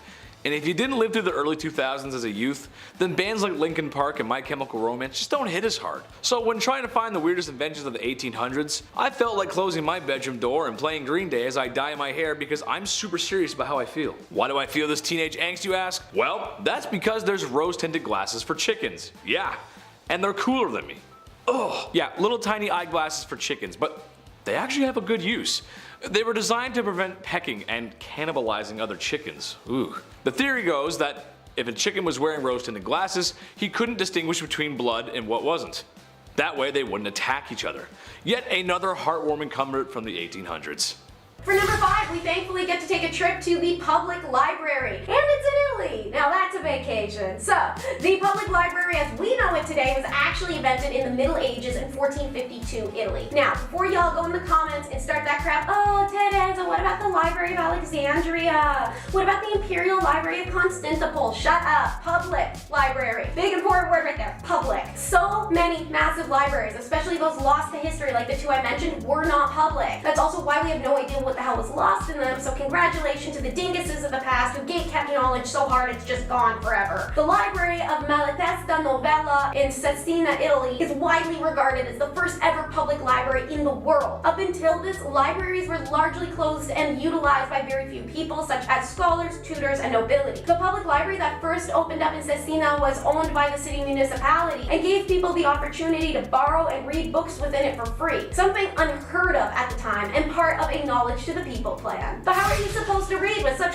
vision? Well, it's number 4, creating a spectacle. If you have poor eyesight before the Middle Ages, you just had to put up with it, figure out how to live. Then, in about 1286, an unknown person in Italy invented spectacles. Layers of different glass and quartz put together that allowed some people clarity that they otherwise didn't have. And I'm not talking the 20/20 perfection, but it was a step up. At first, the inventor tried to keep the discovery a secret. But before 1300, a friar from Pisa, Alessandro della Spina, stole the concept and was making spectacles for everyone who wanted them, turning his stolen concept into a booming business. The ground quartz magnifying these lenses could help people with long as well as short sight. They were set in 2 bone frames and they were linked by arms with a rivet so they gripped your nose. But they didn't have sidearms tucked behind ears, so genuinely if you want to see, you had to walk around like this and just sort of hold them on your face. We don't know exactly when spectacles first came to England. They were shown in a stained glass window in about 1420 in the All Saints Church in North Street, York, and archaeologists have discovered fragments of medieval bone spectacles in Battle Abbey under the choir stalls at Hales Abbey. It's not surprising that these were found in places where monks spent their lives reading and writing, but spectacles have also transformed the lives of countless others down the centuries, along with printed books, which increased the demand for, well, the ability to see properly. It's getting hot in here, but don't take off all your clothes. It's medieval times, and that'd probably get you boiled alive or something. Instead, for number 3, we'll remember it could be cold and just enjoy the invention of central heating. Floor heating is something that most of us associate with modern times. Driveway heating is something we associate with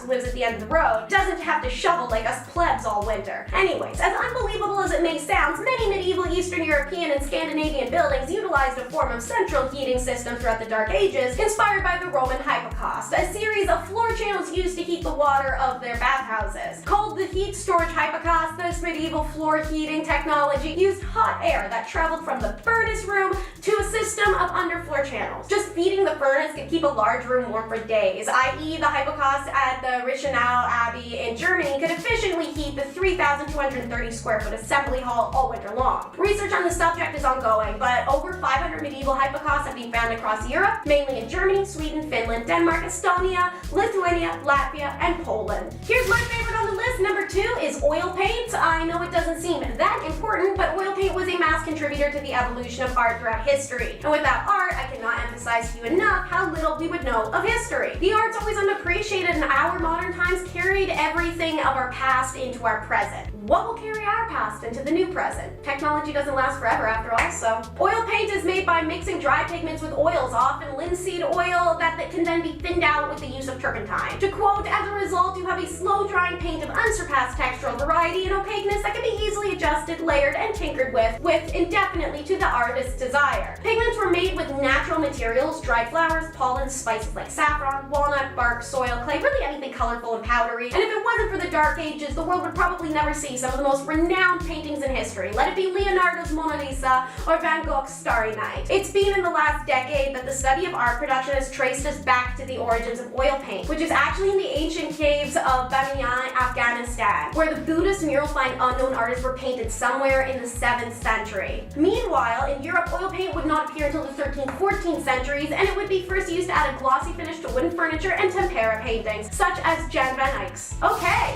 Last but never least, number 1 will be the advent of the Euro wine press. Let's all collectively say thank you to medieval monks for inventing the basket wine press. In the medieval ages, religious orders owned most of the vineyards in France and Germany. These vast lands produced large quantities of grapes and were a major source of income just like the wool, so monks had to use their ingenuity and invent the most efficient, time-saving, yet mass-producing methods of producing wine. So, as the European basket wine press was born sometime in the 12th century. Even though most of us have zero experience in making wine or its process, it's pretty much a given that you gotta crush some grapes to get the juice. The wine press did exactly how its name sounded, and it allowed hardworking medieval monks to produce even more wine with less work. The device looked like a large wooden basket put together by metal rings, whose large wooden discs compress and squeeze out as much grape juice as possible. Grape juice would then escape through the gaps in the basket and get collected to be further sifted and brewed into wine, which wasn't processed back then the way it is now, and it was like 80% alcohol, so it was probably some tasty stuff. Number 10, Game Boy shoes.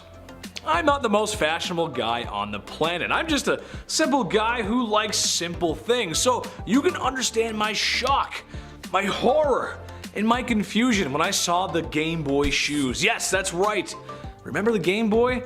Picking a starter Pokemon for the first time. That was a really serious choice. The very same portable console that changed your childhood could now sit snug as a bug in your platform shoe. I have several issues with this. One, can someone send me a working Game Boy? I miss those games, man. Come on, those are really cool. I want one. Number two, it just looks ugly. No shot you roll up to somebody's house with those bad boys and they go, yeah, you're cool, dude. You look great. You don't. Number three, maybe this is fine to wear in sunny California, but in Canada, the Game Boy would spend most of its time in snow. Or puddles. I couldn't do that to such a beautiful piece of gaming history. I would never forgive myself. Number 9. Are you winning, son? Is something your dad and every dad has said when checking on their kid playing games on a Sunday afternoon.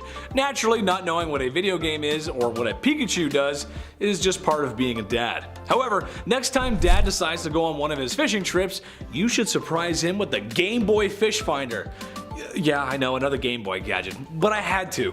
Every dad says they caught the big one, and they're not talking about your mom, but now dad can see them coming. Imagine spending hours in the summer sun on a lake with your dad, and the only thing that was distracting you from his developing drinking issue is now being used to find fish. But sometimes Nintendo likes to do weird stuff. Remember when the Wii came out? It was kind of weird. Loved it though. But a fish finder? This is only something a 90s fever dream could come up with. I'm just not sure about that one. Number 8. Floppy disks. Going with a lot of tech today, but stuff like this defined the later half of the century. Why are floppy disks on this list? Well, because it was arguably just as important as the PCs that revolutionized computers. And it's silly to think that how storage that small was so useful. Storage on floppy disks varied from different models over the years, but for an example, one model held 1.44 megabytes. Today in 2022, we are arguably in the beginning of the terabyte era. Now, try putting more than 5 AAA games on your Xbox, am I right? Gigabytes just aren't enough anymore. Now, if you crunch some numbers, a 1 terabyte flash drive has over 1 million MG, which, if we do even more math, is just under 700,000 floppy disks to our modern equivalent. The math is a little rough, but my point is clear. We've come a long way. Well, turns out that they were still somewhat being used up until 2019. I know, that's what I said. The US and whatever mysterious forces are in charge of nuclear weapons were still using them up until 2019. I feel like that's the wrong thing to put in charge of nuclear weapons. A floppy disk for nukes? That just feels like a bad idea. Number 7. Dial P for Palpatine. I just wanted to give you guys some more Palpatine. I think you guys really like it. But something that I don't know if our viewers experienced, but let us know if you did. This is kind of interesting actually, but the creation of 911. Honestly, what did people do before that? Pick up the phone and like, operator, help! Help, my house is on fire! Okay, sir, hold on, we'll just connect you. Okay, thanks. This is the fire department. Help, help, my house is on fire! Well, thanks to the totally non-corrupt and fairly priced AT&T, a nationwide number was decided to be the best for dialing emergencies and not waiting for an operator or any other option like screaming for help. A senator made the first 911 call on February 16th, 1968, which sounds like a long time ago, and it is, but it also kinda isn't. I don't know, that's kinda weird. Number 6. I am the destroyer of worlds. I mean, this is kind of a big one, literally. It's the reason why there hasn't been a World War III since, or why there will never be a World War IV, because there would just be nothing left. What am I talking about, of course? Jello mold foods. Nah, I'm just kidding, I'm not talking about that. I'm talking about nuclear weapons with the capabilities to wipe out an entire city with the flip of a button. Part of the super secret Manhattan Project, the goal was to make a weapon so destructive that whoever was unfortunate enough to catch a case of the super weapon would surrender immediately. Japan would unfortunately be on the receiving side of this, and shortly thereafter surrendered World War II. Imagine though, the power to level an entire city in just a few seconds. It's something unthinkable just a few years before. Some might even call it an act of biblical proportions. And you wouldn't be that far off either. The second one you've heard of, and I'd be worried if you didn't, is feminine hygiene, number 5. People of the world had to find a solution for that once-a-month nightmare, and historically the creation of menstruation products has been dependent on geographical location, cultural attitudes towards menstruation, and available materials. Some examples are in the 5th century BC, a Greek physician and father of Western medicine, Hippocrates, wrote that in Greece they used wool wrapped around wooden splints as tampons. As documented in the 10th 10th century, however, they also fashioned wool into rags that they would simply fold and tuck. This information comes to us from the lovely story of a woman who is said to have thrown one of her used menstrual rags at an admirer in an attempt to get him to leave her alone. Ancient Egyptians are thought to have used papyrus fibers in a similar fashion to the Greek tampon. Their strategy was more like rolling a very tight scroll that would act as a cork, as papyrus isn't absorbent. Ancient Japan also used paper in a similar fashion. Some indigenous populations used grass mats, which women would sit upon in lodges meant for those who were menstruating. The naturally absorbent grass would just soak everything up.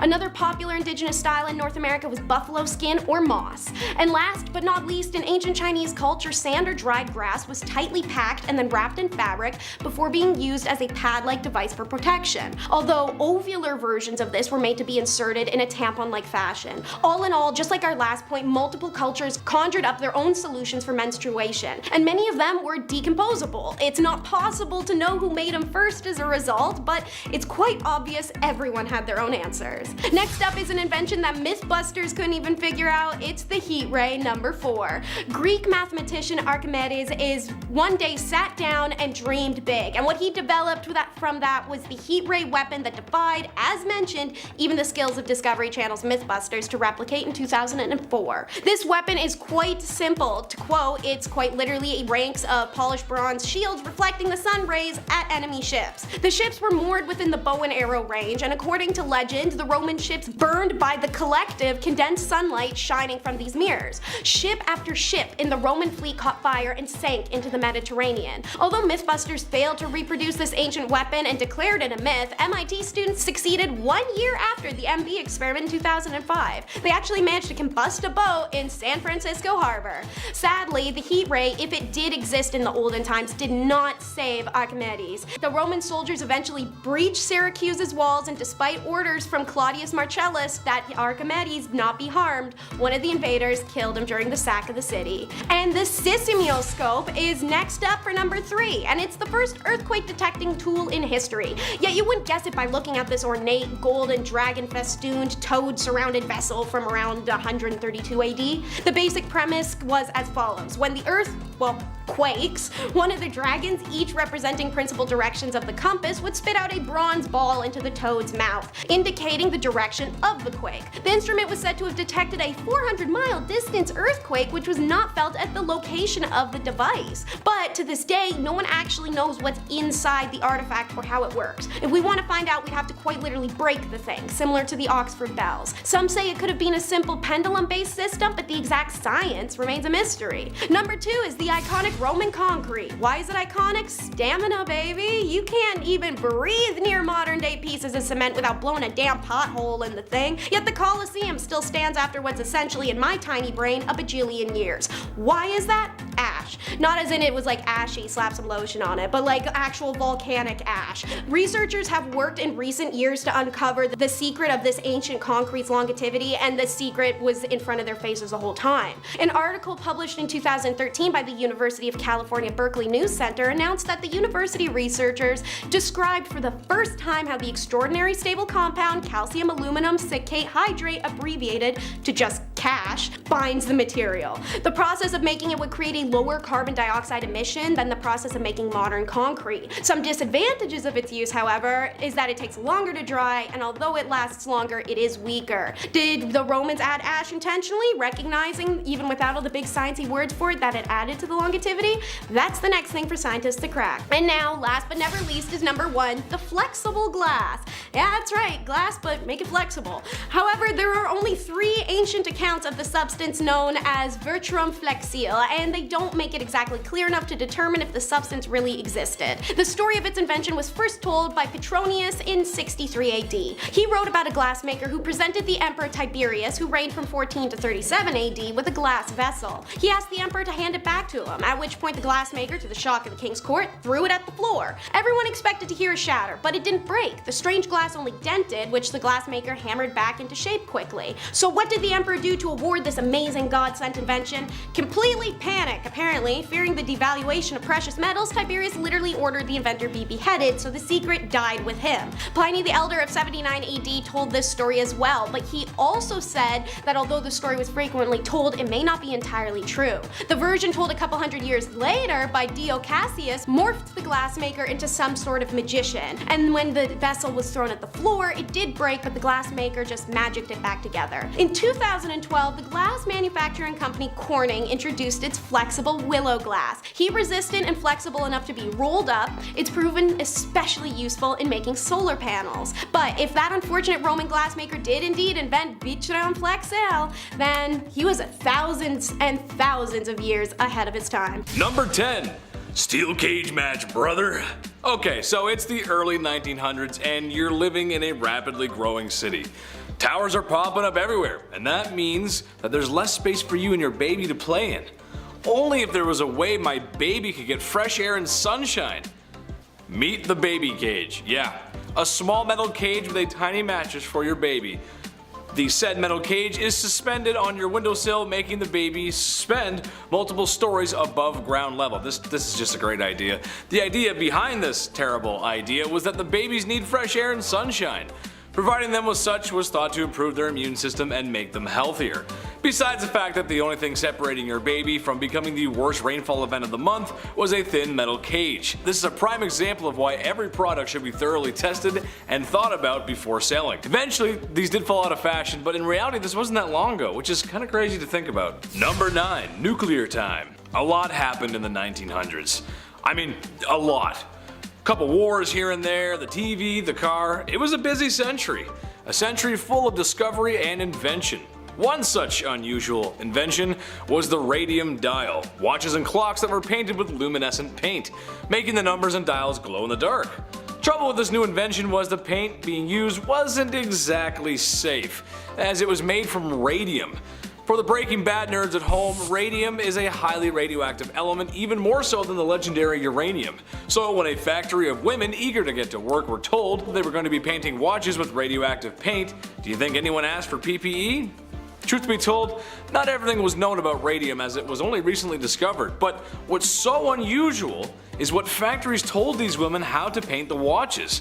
In order to give the brushes a fine tip, the women were instructed to use their lips to keep the brushes in perfect order, not knowing that day after day they were ingesting a very radioactive element.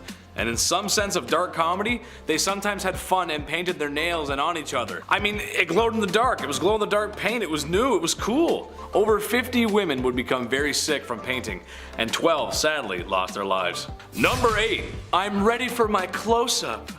Ladies, this one's for you. In this day and age with social media, loving your self-image can be tough. There's tons of things that makeup companies and media do to make you want to be the people they want you to be. If you buy said product, of course. Well, I'm here to tell you that you don't need all that. You're gorgeous just the way you are, and lately, honey, you've been slaying it. However, this marketing manipulation isn't new, and in the past, most certainly wasn't very subtle. Introducing the Beauty Micrometer, the latest from How to Horrify People Daily. It was actually invented by the famed beautician Max Factor Sr. Hell of a name. This steel cagey device was placed over a poor woman's head, to then mathematically calculate the flaws that would be adjusted using makeup products.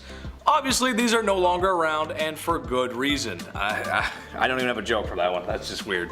Number 7. Back to the future. During the technological boom of electronics in the 1980s, there was one invention I think is really unusual.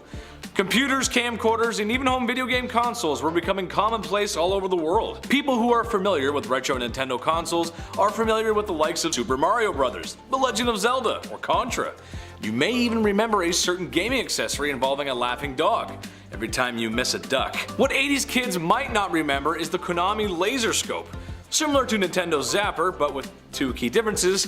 1, it's a headset instead of a pistol. 2, it's voice controlled, meaning when you come across enemies in game, you have to shout fire to fire in game. The Konami Laser Scope was bold and tried to be ahead of its time, but when taking a good look at it, 1, it makes the user just look ridiculous, and 2, it doesn't work. Reviews for the headset are not favorable and just defeat the purpose of using a headset. Today we have VR headsets that may seem just as ridiculous, but they work, and the use of voice still isn't a primary control used in games today. Number 6. Battleship Woodchip. This is one of my favorites. Okay, hear me out for this one. Back in the 1940s, there was a really super not very fun expensive war happening. Germany, Japan, and Italy needed to go into the timeout corner. But after a while of people trying to put each other in the timeout corner, things were getting super expensive. World War II was fought on all fronts, land, sea, and air. The sea being a key part to the war victory in the beginning of the war. Literally tons of war goods and ships were being sunk by German U-boats every day across the Atlantic. So, in order to cut costs, what if the ships were built out of something cheaper, but just as tough as steel? Concrete, right? Nope, I bet you weren't thinking ice. Or more specifically, sawdust and ice mixed to form pykrete. Testing with pykrete had gone so well that in a super secret general meeting, pykrete was presented, shot at in the meeting, ricocheting a bullet causing another general a flesh wound. Having its defense capabilities proven in the war room, Operation Habakkuk was greenlit, and the Allies were planning on constructing an aircraft carrier made out of ice and sawdust to help thwart the German U-boats. However, this was scrapped, as a boat made of sawdust and ice would really not be much help against a German U-boat. Plus, where do you sleep? Can you cook on there? Way more questions than answers. Number 5. Radiated toys. The Gilbert U-238 Atomic Energy Lab. Nice. This toy set sure looks fun upon first glance, but when the company released this kit back in 1950, it was all but games. Gilbert, who was a successful toy maker, businessman, and even magician, always a red flag I guess, he believed that his line of work should be fun yet informative. Yeah, one of those nerds. He was nicknamed the man who saved Christmas after he convinced the US Council of National Defense not ban toy purchases during World War I around the holiday season, so that's cool. He really wanted to get this product out there and still make money during a war. What a hero. This set was around $50 too, which back in the day was a lot more than $50 now, and the price was justified as the set was actually radioactive. Sorry, what? That's right, the Gilbert U-238 Atomic Energy Lab contained a cloud chamber where you can actually see real alpha particles traveling at 12,000 miles a second. Yeah, imagine asking for a light bright and you get this. You're like, oh cool, radiation poisoning, that's awesome. I'd rather find coal. Next. Number 4. Birkin Bronze Radium Chocolate. This sounds like a bad time already. Radium chocolate? That's horrible. These delights were sold between 1931 and 1936, and it was praised for the effect that it had on consumers. See, instead of getting a tummy ache after downing some of the Birkin Bronze chocolate, you would feel rejuvenated. The chocolate was made in real radium water, guaranteed. That was the selling point, you know? Real radium water. That's, if you see this, you're either playing Fallout 4 or you've gone back in time. This is not looking good.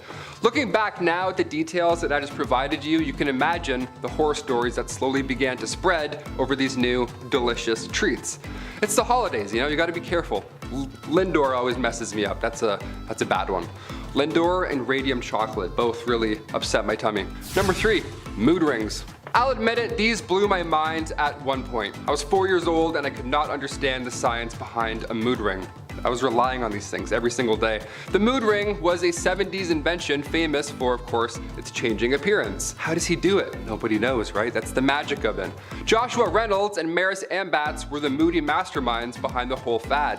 And in 1995, the pair sold 40 million rings in only a few months. Yeah, what colors are angry again? Because I'm very that color right now, just hearing that fact. Number 2. Spring spokes. There's winter tires and then there's spring tires. Here we go. This is, one of them works, one of them doesn't. Back in 1905, which didn't even know there was cars back then, automobile manufacturers tried to create spring spoke wheels to make your commute a lot smoother, right? If you live downtown Toronto, here you go. This is gonna save your day. You would hit a rock and then go boing, and then all of a sudden you would be at work. Sounds perfect. Sounds like not a hazard at all. This of course didn't last in history. We don't have these at all outside today, thankfully. Wheels were breaking under pressure. They were wobbly, which is certainly the last thing you want while you're driving to work, I assume. I don't have a car, commute kid. Spinners are sick. You want to jazz up your ride, grab some spinners, throw those on your Jeep, you're good. You see any spring wheels? Just keep moving. And finally, number 1, earthquake machine. Nikola Tesla. Of course, I have to save an invention of his for number 1. This man knew a thing or two about electricity, and legend has it he made a steam-powered machine that could actually cause small earthquakes. Yeah, sounds like a supervillain, but okay, science, I guess. Tesla's electromechanical oscillator, or earthquake machine as I call it, because It's a little easier. Legend has it, it actually caused a small earthquake in 1898 in New York. Yeah, in New York too. That's like an Avengers level threat right there. Now, Nikola Tesla told this at his 79th birthday party, according to his biographer. So there's no science that support these claims, therefore, was it real? Probably not, but it's kind of fun to think about, right? The vibrations on this machine was basically a massive taser, and it caused your muscles to clench up. And, you know, ergo, things would leave your body after you'd clench, so yeah. Nikola Tesla, was he a supervillain? Comment down below. Sounds like it. Number 10, the Slugbot. Kind of recent, but we'll go back to the ancient days. The 2021 Slugbot is a robotic device that was created by researchers at the California Institute of Technology, and this robot is designed not to help you with your homework, but instead help farmers manage crops without harmful pesticides. Pretty good, right? No more helicopters dropping random sprays on you. It's always fun. The Slugbot uses artificial intelligence, a little scary, but here we go, uses AI to detect and identify pests such as slugs, and it applies a targeted non-toxic solution to then, well, eliminate them. Little slug terminators going back in time to get rid of pests and problems. Love that. The device moves autonomously through the fields, navigating itself around plants and obstacles, and operates quietly to avoid disturbing wildlife. That's awesome. A quiet robotic slug is somewhere out there. Watch your step. Just, you know, be light on the toes. Number 9.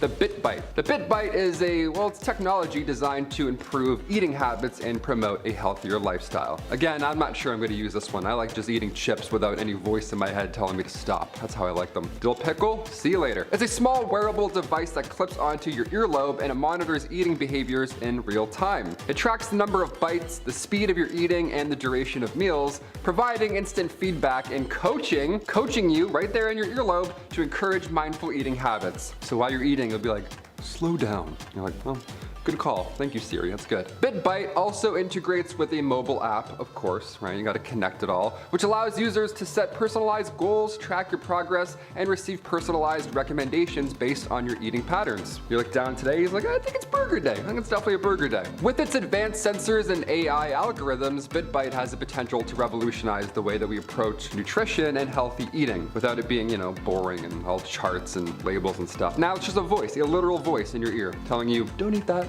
No, you don't need sour keys today. Let it go. Number 8, ornithopter. This one's good. This one's from Dune. It's the thing that goes really loud in IMAX. It's so good. The ornithopter is very real, and not as cool as in the movie Dune, but it was something. It was a type of aircraft that uses flapping wings to generate lift and propulsion, almost like a dragonfly. The concept of an ornithopter has been around since ancient times, but the first manned flight of a powered ornithopter was back in 1963. It's weird. I have a dragonfly tattoo that says 1963 on it. I'm like, yeah, I was there. I saw the whole thing. I was one of them. This historic flight was achieved by Dr. Paul MacCready. He was an American engineer and inventor at the time. Now, his ornithopter, God, I wish I had one now. His ornithopter, called the Gossamer Condor, this one had a wingspan of 96 feet, and it was powered by pedaling a bicycle-like mechanism. You'd have to go quite fast if you wanted to get up there. Great for the legs, good leg day workout. The Gossamer Condor flew for a distance of 1,163 meters, reaching an altitude of 15 feet. That is amazing. The Wright bros are like,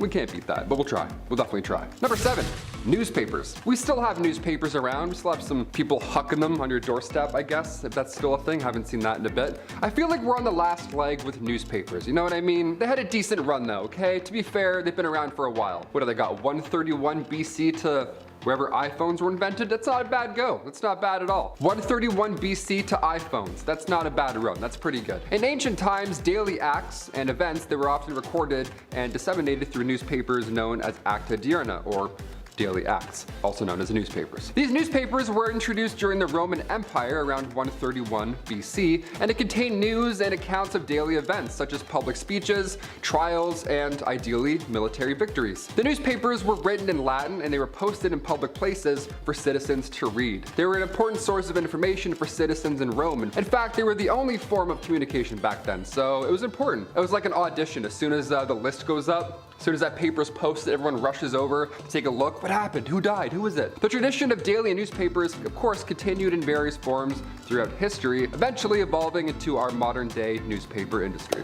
Or now I just go, oh, what's on Twitter? This person died. Nice, that's sad. Number 6, electric light bulbs. This one here, yeah, it's a bit important, I guess. Without light bulbs, well, You wouldn't be able to see my pale Victorian era complexion right now. But now we got 1,000, so you can see every imperfection on my face. But thanks to Humphrey Davy, the world is a little brighter with electric light bulbs. Humphrey Davy was a British chemist, and he was famous, of course, for inventing the very first electric light in 1802. He created a battery-powered arc lamp, which consisted of 2 charcoal rods that were connected to a battery and then brought close together to produce this, well, light. This first ever electric arc that changed history. This arc produced a bright light that could be sustained for several hours, which today would suck, but back then, that's game-changing. Although Davy's electric light was not practical for widespread use yet due to its high cost and short lifespan, it was still a significant step towards lighting technology and where we are now in the future, and it paved the way for further research and development in this field. Again, pretty important. Davy's invention also had a profound impact on other areas, such as electrical power generation and distribution. So now we have clap-on, clap-off lights. That's crazy. If you could only see that was his dream. He wanted an electric arc and then he wanted to clap it off. He's like, yes, I've done it. Number 5, Neanderthal spears and arrows. Okay, we'll get into the more important stuff, the things that stuck around.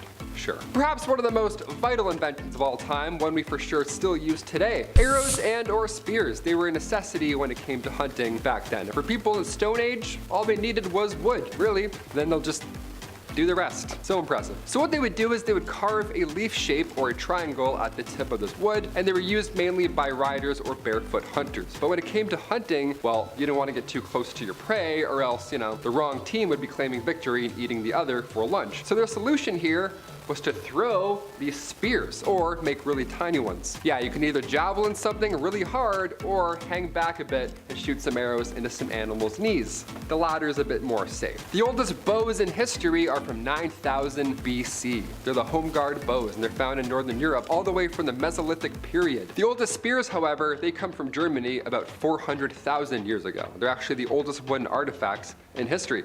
Ever. Yeah, imagine being the first person to make a spear. Forget iPhones or iPods. A spear?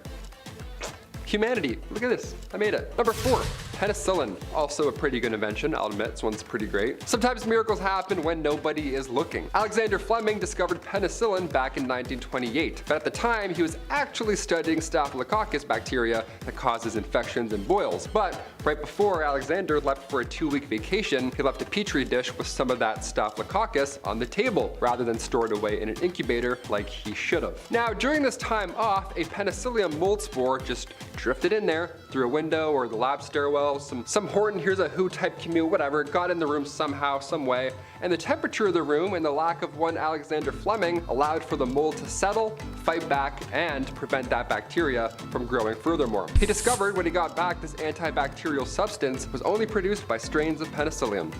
And now we're a little safer because of it, I'd say. Yeah, he did some good stuff. Number 3, earthquake machine. Nikola Tesla. The man, he knew a thing or two about electricity, and legend has it, he made a steam-powered machine that could cause small earthquakes. Yeah, you thought I was gonna say machine where it could sense them. No, he made one that could cause them. A little bit of a villain move, I'd say. Science. Also, I guess that's science too. Tesla's electromechanical oscillator, or earthquake machine as I call it. It's a little more cool. Legend has it he actually did cause a real earthquake back in 1898 in New York. That's an Avengers level threat right there. Can anyone stop this man? It's Nikola Tesla.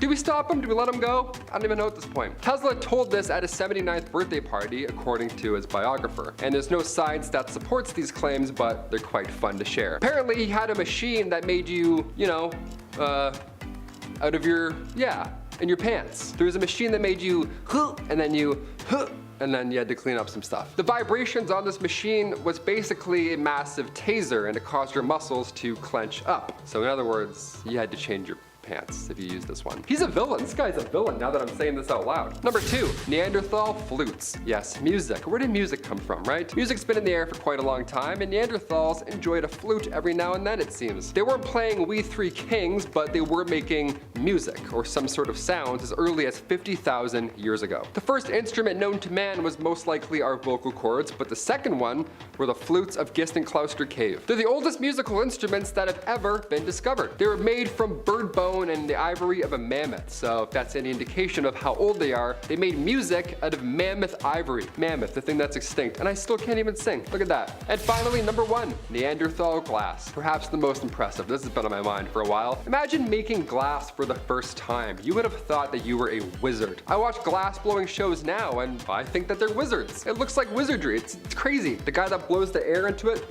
they gotta have the spotlight on him more. He's doing some crazy work back there. Glass that was naturally occurring, like obsidian for example, that was around and used during the Stone Age. But man-made glass was first used around 6,000 years ago. Archaeologists are pinning Lebanon, North Syria, ancient Egypt, all as the birthplace of synthetic glass. Now the first use of man-made glass were beads. How hilarious is that? Imagine being the first person to rock beads. Oh, the confidence. I'd put them right in front of my door and be like, don't come in. Okay, maybe. No. Mid-2000 BC, guy glazes up some beads like a wizard. Number 10, extinction. Neanderthal history dates back to around 430,000 years ago. We've always thought that their extinction was caused by some sort of event, some catastrophic wipeout of some sorts, you name it. And we're trying to pinpoint it every day. Not every day, but you get it. There's a new Netflix documentary called Ancient Apocalypse where Graham Hancock explains this very event. What wiped out early humans, and rather, what's left of them? Very recently, a human tooth was discovered in a cave in southern France. Now this tooth in question is from 54,000 years ago. Now up until this point we always thought Neanderthals went extinct around 40,000 years ago when modern humans started to roll in. But this new discovery could mean that the two species may have coexisted at the same time. Imagine that, you're going to work, you see a Neanderthal, you're like, hey, what's up? This is an odd 10,000 years, cool. Did modern humans wipe out Neanderthals? Maybe, I mean probably. Are Homo sapiens to blame for the extinction of Neanderthals? That would be crazy, imagine that. Meanwhile, I'm over here like, hey, hit that thumbs up button, cheers. Species are wiping out each other, this is crazy. Number 9, craftsmen. It doesn't matter how far back you go, art will always be around in some way, shape, or form. Literally, Neanderthal craftsmen would carry with them a pouch, and it would basically be a vandalism pouch. They could just go around and draw anything they wanted. And inside of it, it includes lithic flakes, sharp rock flakes basically to cut anything at any time. You had with them scrapers as well, which would be used to cut animal meat or carve wood. Pressure tools were also in there as well to sharpen said other tools. Just the first ever tool belt, essentially. Now, Neanderthals would use hard rock knapping and use striking techniques, and sometimes they would carve art. Neanderthal carvings were discovered in Unicorn Cave over in Germany recently. Archaeologists found 50,000-year-old deer bone with patterns carved into it with said tools. So either these guys were bored or they were expressing themselves via art. Number 8, food supply. Hunting looks challenging today, let alone thousands of years ago. I'm sure a crossbow helps, but back then, not so easy. Neanderthals would of course have to hunt in order to eat and survive, but just what did they eat? Hardin Tarter hinted at their diet, and that diet being mussels, dolphin, seal, and tons of plants. Now this came to light after part of a seal's jaw was discovered in a Vanguard cave in Gibraltar. Now the jaw in question had man-made cut marks from tools that I mentioned earlier. So now we have a full picture. Now we can put a date on it. Number 7, the Pit of Bones. The Pit of Bones, classic, great name. Located in northern Spain. Yeah, first of all, what a horrible, scary name that is. Imagine pitching this to the wife for a family trip. Yeah, we're going to the Pit of Bones. Grab your sandals, it's gonna be great. Since 1976, well over 6,000 human fossils have been collected from the Pit of Bones. They found around 28 individual Neanderthals in total, so maybe the Pit of Bones is actually a great name after all. Kind of nails it, I guess. The skeletons date back to around 430,000 years ago. Now, in terms of facial features, these are for sure Neanderthals. We can confirm them. Neanderthal lineage confirmed. Very old. That's so old. I can't even imagine. Number 6, spears and arrows. Perhaps one of the most vital inventions, and one that we for sure still use today, is that of arrows and spears. They were a necessity, of course, back then when it came to hunting, and for people in the Stone Age, well, all they needed was wood, really. They would carve a leaf shape or a triangle at the tip, our modern day arrow, and they were used mainly by raiders or barefoot hunters. But when it came to hunting, you didn't want to get too close to your prey, right? Or else the wrong team would be claiming victory and then eating the other for lunch. So their solution was to throw these spears, or make really tiny ones. One of two.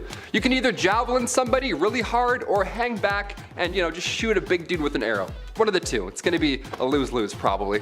The oldest bows in history are from 9000 BC. Can you believe that? And they're home guard bows. And they're found in Northern Europe all the way from the Mesolithic period. The oldest spears, however, they come from Germany around 400,000 years ago. They're actually the oldest wooden artifacts in history.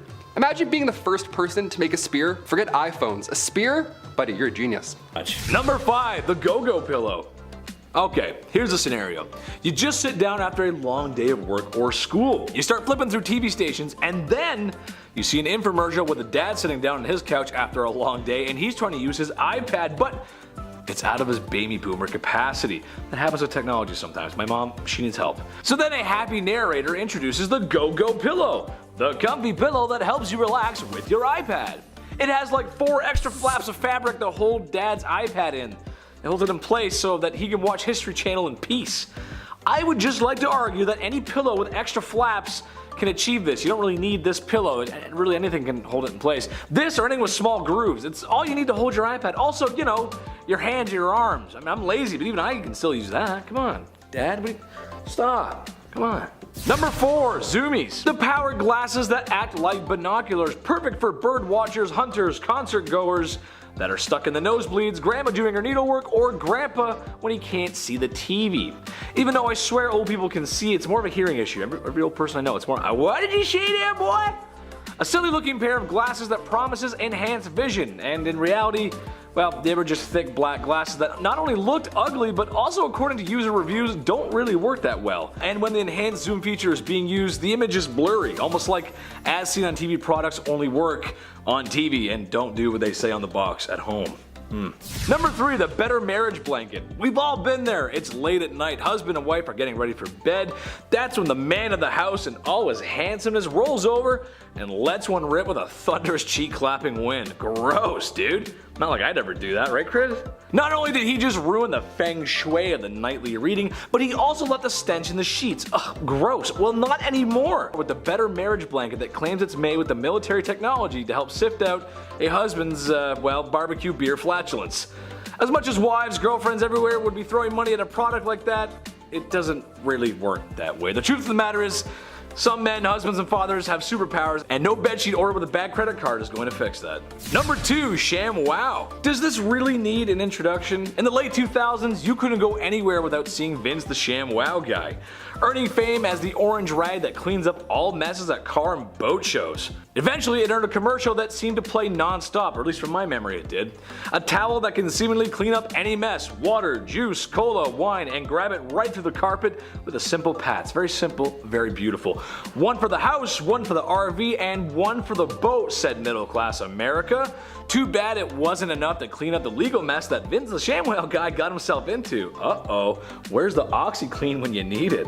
And finally, in our number 1 spot, sauna pants. Lastly today, we have the sauna pants, the latest in weight loss technology that doesn't work. Oh, what? Your grandma probably had a belt sander version of this that would basically just strap around you and vibrate the person all over to lose weight. But despite all that vigorous shaking, she was still the same at bingo night. What? I know, right? Crazy.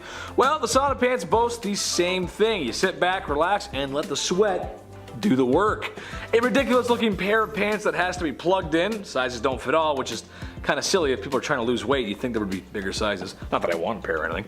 And of course, it just doesn't work. Unless you were trying to make a very interesting stain in the couch, then that would work, absolutely. Number 10, the National Razor. What's a revolution without a little blood being spilt? Wouldn't really be a revolution, would it? France was having a hard time in the 1700s, so they needed a brand new way to get rid of pesky monarchs and anyone who isn't warming up to the revolutionary ideals. And what better way to keep people warm by cleaving their heads from their body? A man named Joseph Ignaz Guillotine suggested that there was a better method for unaliving those who needed to be unalived.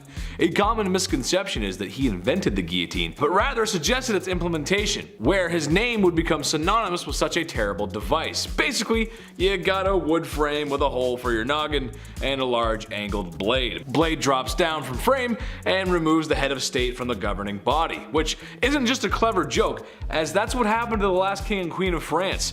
By the time of its invention and the end of its use all the way up into the 1970s, yes, that's right, it was used up until the 70s, thousands of people met their doom to the National Razor. Number 9. Party favors in the sky. When you think of air travel today, you think of lots of space for you and your fellow passengers, meals that are flavorful and affordable. Air travel in 2021 is a stress-free, very organized way to travel. But in the 1700s, these luxuries of the sky were non-existent, as there was no air travel. Any international travel was done by ship, which took months at a time and was not a pleasurable experience, opposite to what was described above. Two French brothers wanted to change this, or rather just get off the ground. The two French brothers, Montgolfier, developed and flew the first unmanned hot air balloon on September 19, 1783. This was shortly followed up with a manned flight by Jean-Francois Pilote de Rosier. This was a very strange invention at the time, as this was really the beginning of humans and flight. Number 8. Puckle needs his gat. Ever since black powder first made it to Europe and Europeans figured out you could make big gun that go boom, people have been trying to come up with better and faster ways to make gun go boom. In the 1700s, the biggest issue with muskets and cannons at the time was reloading, or getting multiple shots off. Loading black powder weapons isn't easy. I'd say ask a pirate, but you can't. Those kind of pirates are all gone now. So to fix the issue of the day, a man named James Puckle invented the very cleverly named Puckle gun. Basically, he just added more chambers of shot rotating around one barrel. Although his idea for the time was genius, in practice it wasn't very effective, as flintlock and black powder are really the main issue. Clumsy, lots of smoke, and does not want to work in less than fair weather conditions. Number 7. Cotton Eye Joe. Dear YouTube gods, I am sorry that history is full of not so cool things, but here at Bumblebee, I'm the queen bee, and I'm here to give the buzz to my sweet honeybees. So in the name of good morals, monetization, and not getting smited, I'm gonna talk about your least favorite S word.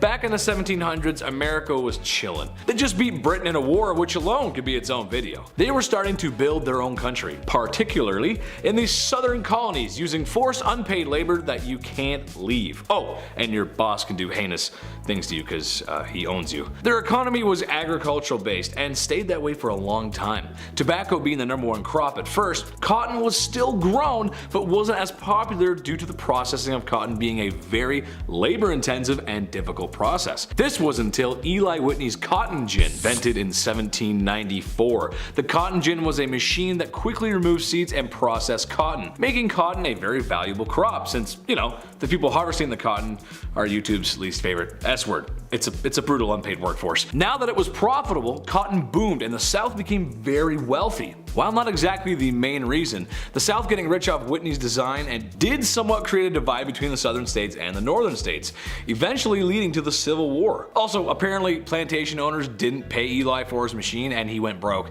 Just trashy behavior all around, man, come on. Number 6. Yes, I'm a Russian submarine commander. I actually couldn't believe this one myself, but the submarine was invented in the 1700s. Having designs and plans started in the 1500s, the first real use of a submersible vessel wasn't until 1775, named the Turtle, an acorn-shaped vessel with a crew of just 1. To me, it's just hard to think that in the same century we were beginning to master flight and sea travel. I also can't stop thinking that if there was a water ride that existed, it would be pretty cool if you went underwater in like a pod, like a submarine kind of thing. Just an idea for the mouse and the corporation. Of course, it wouldn't be years until after the Turtle that the submarine would see effective use. Or have a Scottish man play a Russian submarine commander in a really good movie. Russian submarine commander. Number 5, the spaghetti fork. Make sure you put my special spaghetti fork on the table. I need to eat my pasta and gabagool. Italians and lovers of the best cuisine on earth, in my opinion, I love Italian cuisine, get ready to cringe. The twirling spaghetti fork is a battery operated fork that twirls when you push a button, so you no longer suffer the burden of twirling your own spaghetti. Listen, I'm a big dude, I'm lazy, I love staying in after a long week of work and playing video games, probably my favorite thing to do. Yeah, sometimes I order in because I don't feel like getting up, but not twirling mom's spaghetti? Come on, twirling the spaghetti, I argue that's the best part. No dinner with no no should require AA batteries in my opinion, I'm just saying. Hey, you bring a fork. Why you bring us a fork? Number 4, hydrogen blimps. It really must have been something to witness humans gaining flight. Something so previously impossible was now not only possible, but something that you had to pay money for, which is how you know it was very successful. Large jumbo jets full of croc-wearing tours headed to slob attractions was still a thing of the future. We're not there yet. This is still the early 1900s. We'll get there. So how do we get people to places in large numbers and still manage to be opulent? Said a bunch of people in the early 1900s. Airships, said Germany, who took the blimp game to the next level. However, a lot of these blimps made a cut in their design, if you will. To help save on money, the airships were filled with the much more cheaper hydrogen, which in large quantities is extremely volatile.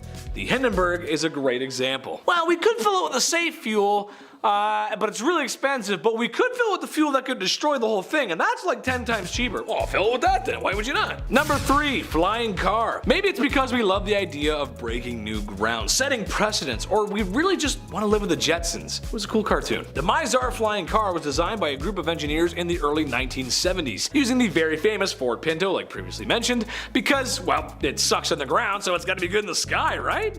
Right, that makes sense. Well, no. Besides the mechanical issues, it would be a hard sell as, well, you know, the average American doesn't have flying experience, or not to mention a runway in their backyard. Plus, we have trouble with drones today. Imagine if it was raining Ford Pintos. Yikes. Mom, there's another Ford Pinto in the living room!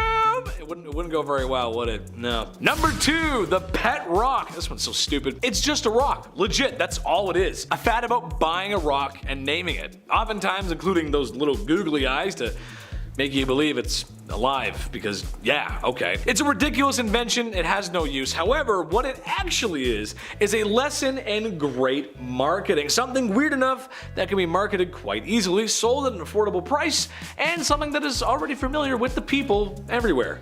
So it actually makes sense, even if it is a bad invention. And number 1, this one, it's just so true, the Segway. About 15 years ago, these bad boys were all the rage. Basically, it's an electric scooter on 2 wheels with a handle to lean forward and lean back, or perhaps reverse. While there was some success in malls and airports, there wasn't that many in public. The main reason? Well, it's no different than a scooter or a bike, really, and well, it kind of feels like an attempt to reinvent the wheel when we don't need it. Also, in 2022, how many people do you know that have a Segway? Seriously. And if someone pulled up in a Segway to your hangout, it'd be kind of weird, wouldn't it? Yeah, it would. Yeah, it would be weird. Starting our list off at number 10, the wall climber. Any fans of Spider-Man out there? I've been bouldering lately, and let me tell you, the wall climber could really help my game. The wall climber ideally would do just that. Let the user climb any building without the need of a pulley system. Now, this gecko-inspired invention may happen. It may just allow humans to climb any glass building. Finally, just the thing we need, right? All those sicknesses, we're like, nah, I want a Mission Impossible some buildings. I think that's more important here. Geckos can scale a wall, no problem. They're impressive, they're cute little guys. They have these plump little toes covered in microscopic bristles. Now these bristles are called setae. They allow for these licky dudes to stay on the wall all day long. Although we know the science behind them, anything we try and test on it is far too heavy. Now this new wall climber device, however, it spreads the user's weight out evenly throughout the 24 tiles that make up each plate. It feels like a moving ladder, apparently. It's not too scary to use, although I would never in my life ever touch this thing.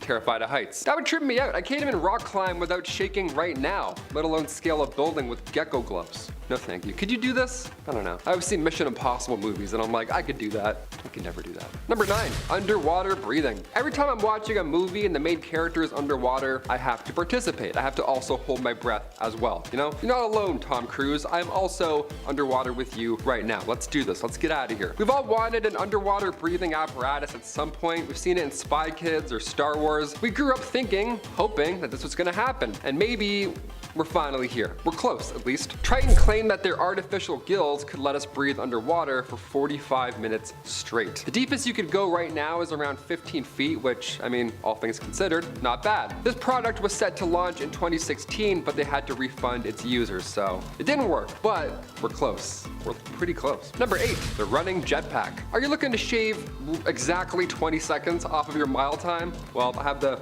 odd thing for you. Are you also okay with wearing a jetpack the entire time you're running? Perfect. This technology was originally developed as part of DARPA's program. Now, they originally wanted to make soldiers on the ground run faster, which is probably pretty intimidating with Captain America coming at you. But when that didn't plan out exactly like they hoped, they scaled back to improve performance in athletes. Now, Jason Crestes, a graduate student of engineering and robotics who leads the project over at Arizona State University, they believe that this is the future of where the jetpack is going. And it looks so funny. People running this fast always looks funny. I don't know. They can now shave off 20 seconds of your mile time. Running downhill already looks so silly. I can't imagine this thing added to it. Check it out. Number 7, portable record player. Remember when iPods came out and it was like a big deal? Of course, 1,000 songs in your pocket, that's like witchcraft, right? That changed the game. I mean, even now, Spotify, it's getting better and better. Portable record players back then? Not so much. Not really the best invention, I don't think. Like I said, some of these suck. 8 songs in your pocket and they're all gonna scratch and get messed up. Back in the 80s, right before cassette players and Walkmans hit the street, this was the only way to listen to music on the go. So at one point in time, you had to use this and it looked so silly. That's why I had to include this. I don't think records are meant to be on your persons with headphones and like what are you, Mozart? But a portable record player is not a good idea in any decade. In order to enjoy Frankie Valli and the Four Seasons, you had to remain completely still even though you were outside, so.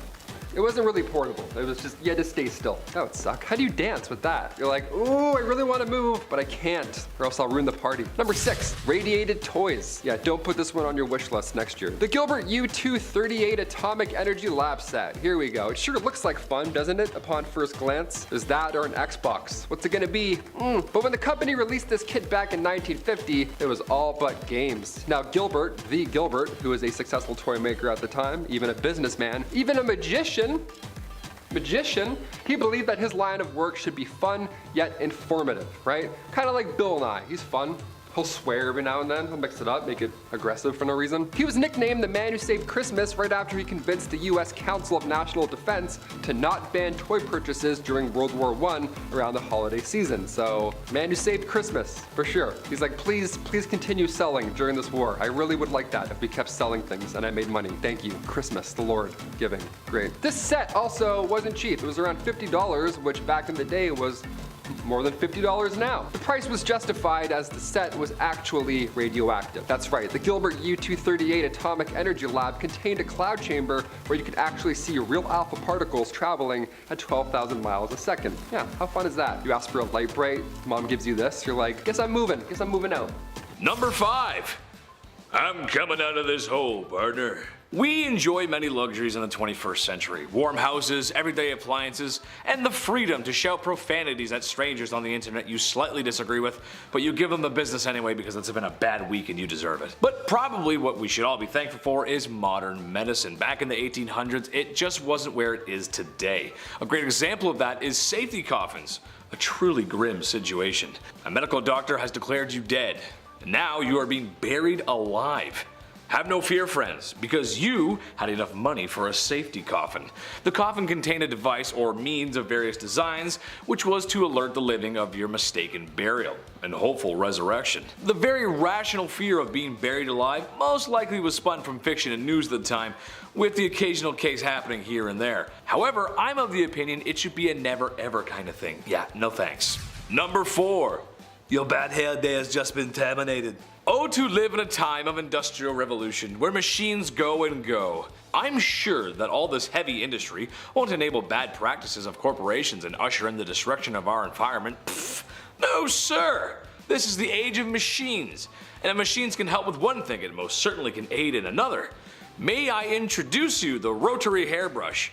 Why brush your own hair when an overcomplicated machine can do it for you? At the time, it kinda made sense. Machines felt like they were the way of the future. They were kind of right, but at this rate, everything in the home would have intricate pulleys or a steam engine attached. Steampunk, anyone? Number 3, full of air. The Industrial Revolution changed the world, we can't deny that. That can also be said for the steam trains. But what about pneumatic powertrains? Back in the 1800s, a man named Alfred Eli Beach came up with such a design. Prior testing had proven useful enough to build a larger demonstration in New York. So he built a tunnel to test his air-powered train. It only ran a short distance, but the train held 22 people and was controlled by a roots blower nicknamed the Western Tornado. That was also my nickname in high school. Sadly, the project didn't receive much support from the government at the time, and other methods for trains eventually took over. Unfortunate, because it sounds like Alfred Eli Beach was very dedicated to the project, as he put up a very large sum of money to the project. The tunnel that housed the short train line was completed in 58 days. While he did have bigger plans for his train, it kind of just became an amusement for people. It was shortly shut down thereafter. But 58 days, that's pretty quick. I'd like to see that happen in a major city now. No way it's happening. Number 2. Get on my mongoose, bro. Looking at the Motor Scout, you can see the beginnings of what could be a 4-wheeler. Personally, I think it looks like a mongoose from Halo, but Mom thinks I play too many games. Designed by F.R. Sims in the late 1890s, it was never really meant for off-road terrain, instead to support infantry on smooth roads. Sims, understanding the annoyance of trying to ride your motorized quad cycle while someone is firing at you, placed a Maxim machine gun on the quad to return fire. Which is strange, because usually these things require a team of soldiers to operate. He also added an iron shield for a little extra protection. It is too bad the next major conflict would have a lack of usable roads and more trenches than anything else. While it never did see combat, it was somewhat useful, and would later inspire Sims to design the first armored car. Number 1. Bro, trust me. Everyone has a favorite article of clothing. For sports fans out there, it could be a lucky jersey, but back in the 1800s, there was an article of clothing no British soldier could be without: the cholera belt. What does a cholera belt do exactly? Well, it helps to prevent cholera. I've got good sources, bro, trust me. The running not-so-scientific theory at the time was that any abdominal issues and sickness was caused by a chilly belly. So simply make your tummy warm and voila, cholera has been prevented. British soldiers in India were often given the belts unaware of the biohazard that was an epidemic. The belts were just flannel that basically wrapped around you. It's a good thing we're not superstitious today and would never buy into such ridiculousness. Hey man, did my order of healing crystals come in? I'm getting some bad voodoo vibes at home lately, man. I totally need to cleanse that space, bro. Number 10, Nintendo 64 Disk Drive. For youths everywhere in the 90s, nothing really compared to the Nintendo 64. Sure, Sega was trying, and Sony's brand new PlayStation was making waves in the video game market, and it had great games too, but pound for pound, the Nintendo 64 had it all. Amazing single-player games and multiplayer that literally paved the way forward for other games of the future. I mean, just listen to these games: Mario 64, Ocarina of Time, Majora's Mask, Super Smash Bros., Star Wars Rogue Squadron, GoldenEye, Perfect Dark, Banjo-Kazooie, Mario Kart 64, Mario Party, WWF No Mercy. That one's one of my favorites, brother. I mean, that is just a few of the games to mention. It truly was an amazing console, and for the first try at 3D, very, very impressive. Well, how could it be on this list then if it was so great, Chetty, you're probably saying to yourself? Well, in case you didn't know, in the late 90s, well, it was changing times and CD-ROMs were all the rage. This is why in secret Nintendo was developing an attachment for the Nintendo 64 that would play disc games. However, after a troubled development and skeptical sales, it was only released in Japan, like a lot of good things. This was not one of them, where it sold poorly as only 9 games were ever made for it, making one of the most beloved consoles of all time.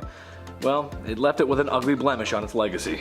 Number 9, Aquanotes. It sounds strange, but a lot of good ideas come from the shower. Maybe it's the isolation, maybe it's the smell of Irish Spring, or a hot shower on a cold winter's day. Oh, it's one of my favorites. But for some strange reason, a lot of people's best ideas come to you in the shower. Who would have thought? For me, it's jokes. As a comedian, I'm always thinking about stuff like that, and I swear I've come up with some real gems in the shower. It's too bad though that when I get out of the shower, I forget. Too bad when I get out of the shower, I forgot. Oh man. Well, clearly I need the Aquanotes, a waterproof notepad so I can write down my thoughts and thinks without my Blue's Clues notepad getting waterlogged. Sounds great, right? Okay, sure, I guess it's helpful, but if I was using someone's shower and they had a notepad in their shower, well, it would be strange. Hey, sorry whoever uses this next. Shave my back hair and clog the drain. Sorry, XOXO. It's just a weird invention. It's not good. Number 8, new Coca-Cola. To me, there's nothing better than sitting in the hot summer sun, slathered in sunscreen, in my Muskoka chair, because I'm a Canadian, and beside me is an ice cold Coke. I love beer, but there's just something about it I love. Cheers, Coca-Cola fans. How are you doing? I'm doing great.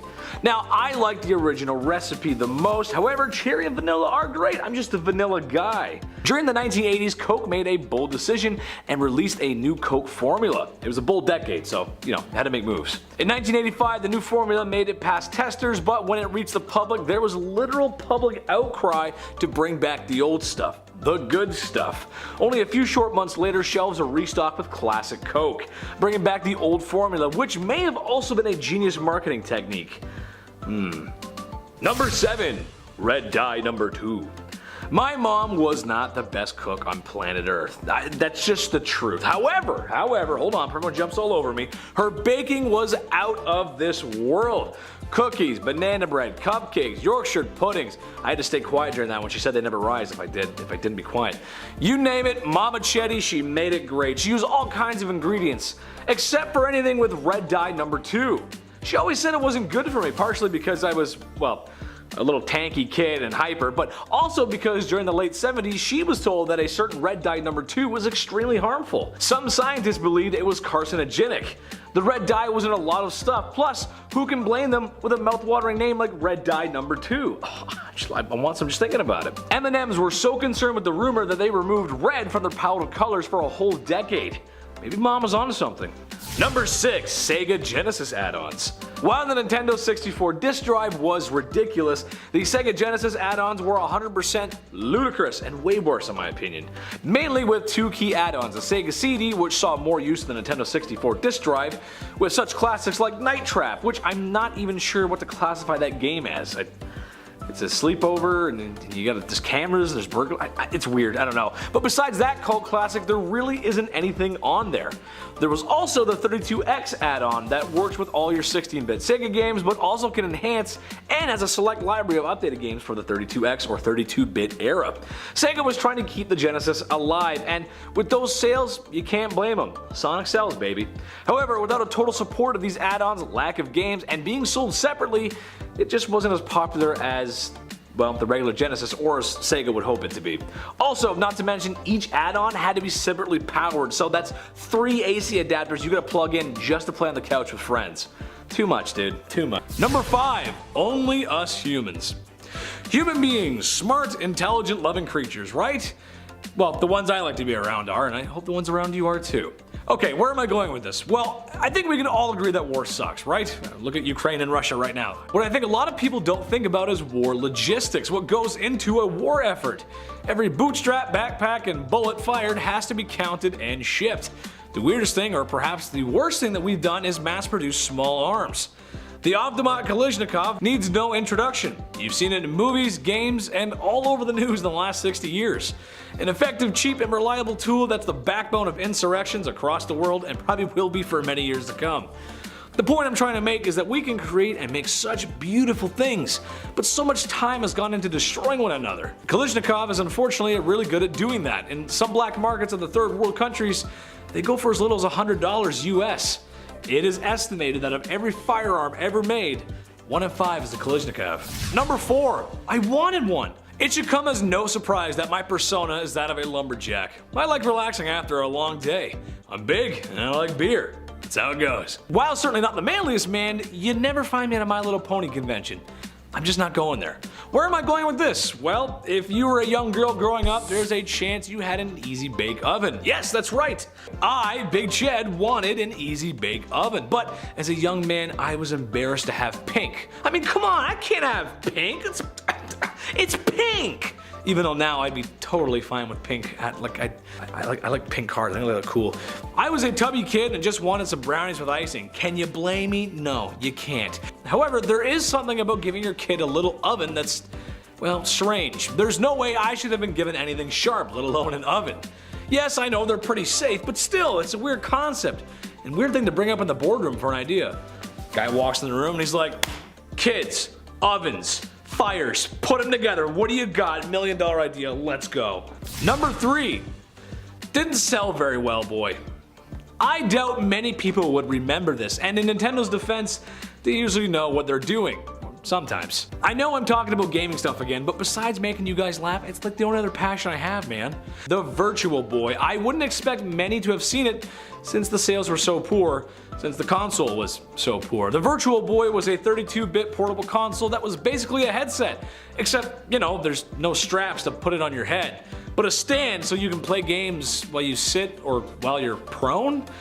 I guess that would have been cool if there was like a sniper game or something, but for classic Nintendo side-scrolling action, it doesn't really make any sense. The main selling point was the graphics. The Virtual Boy was capable of 3D, which was huge for the time. Except, it was stereographic 3D and monochrome red. Watching footage of the gameplay gives me a headache just looking at it, so I can see why laying down on your living room floor for a while, playing it would just suck. It just wouldn't be good. Number 2, Electronic Cafe. This is going to sound weird to anyone born after 1995, but there used to be internet cafes. Yeah, I know, there's some that still exist, but it's just a weird concept. Hi, come on in where you can order a coffee and browse the World Wide Web with your sticky keys. And that's not because of a typo. There's just something about sharing a PC with the whole city that rubs me the wrong way. Because I know for a fact there's some dudes in there who are rubbing themselves the wrong way in the cafe. In the 90s when PCs were becoming a mainstay in homes and offices, some folks just didn't have one yet. Or if they did, had full access to the internet. Do you remember the dial-up sound? Ooh, sound of nightmares. So coming to a place to access such modern technology made sense in the 1990s and even the early 2000s. However, in 2022, when everyone has a supercomputer in their pocket, not so much. Smartphones are really cool. It's actually pretty cool technology. Number 1, the Infomercial King. Not the first to do it and won't be the last, but he may be the best. As a kid growing up in the late 90s, watching TV on a Sunday afternoon made a few things certain. I was going to have my snackies and juice. I was going to ponder what a house hippo was. I was going to be yelled at by a man with enough charisma to use OxyClean. Yes, the famous infomercial featuring the late Billy Mays. There was just something charming about his performance that made you want to clean stains easily. Infomercials are a way to shove products down your throat. Call now, but wait, there's more. 3 easy payments of $19.99. Sell, sell, sell. With infomercials, they aren't just selling you a product, they are selling the infomercial themselves. It just wouldn't be as effective if the ShamWow guy wasn't weird about his peanuts on ice cream. That's just how it goes. Number 10, the Smell-O-Vision. Oh, this is bad. We've come a long way since the dawn of filmmaking. Imagine all of your movies costing 5 cents and all in black and white with no sound. Ooh, what a time to be alive. Today, obviously, we have color, sound, virtual reality, and those moving boxes at the movies, which honestly I'm not crazy about. They shake too much. I'm not a big fan. Same with the 3D. Those glasses that we used to wear, we don't really do the 3D anymore. It was bad. Anyway, some people think that's not enough. Some people want more. Enter the Smell-O-Vision, created by a man named Hans Lube. I mean, that's just that just writes itself, doesn't it? The idea is that while you are watching a movie, you can smell the smells on screen. A field of grass, a car chase with burning rubber, a breakfast scene.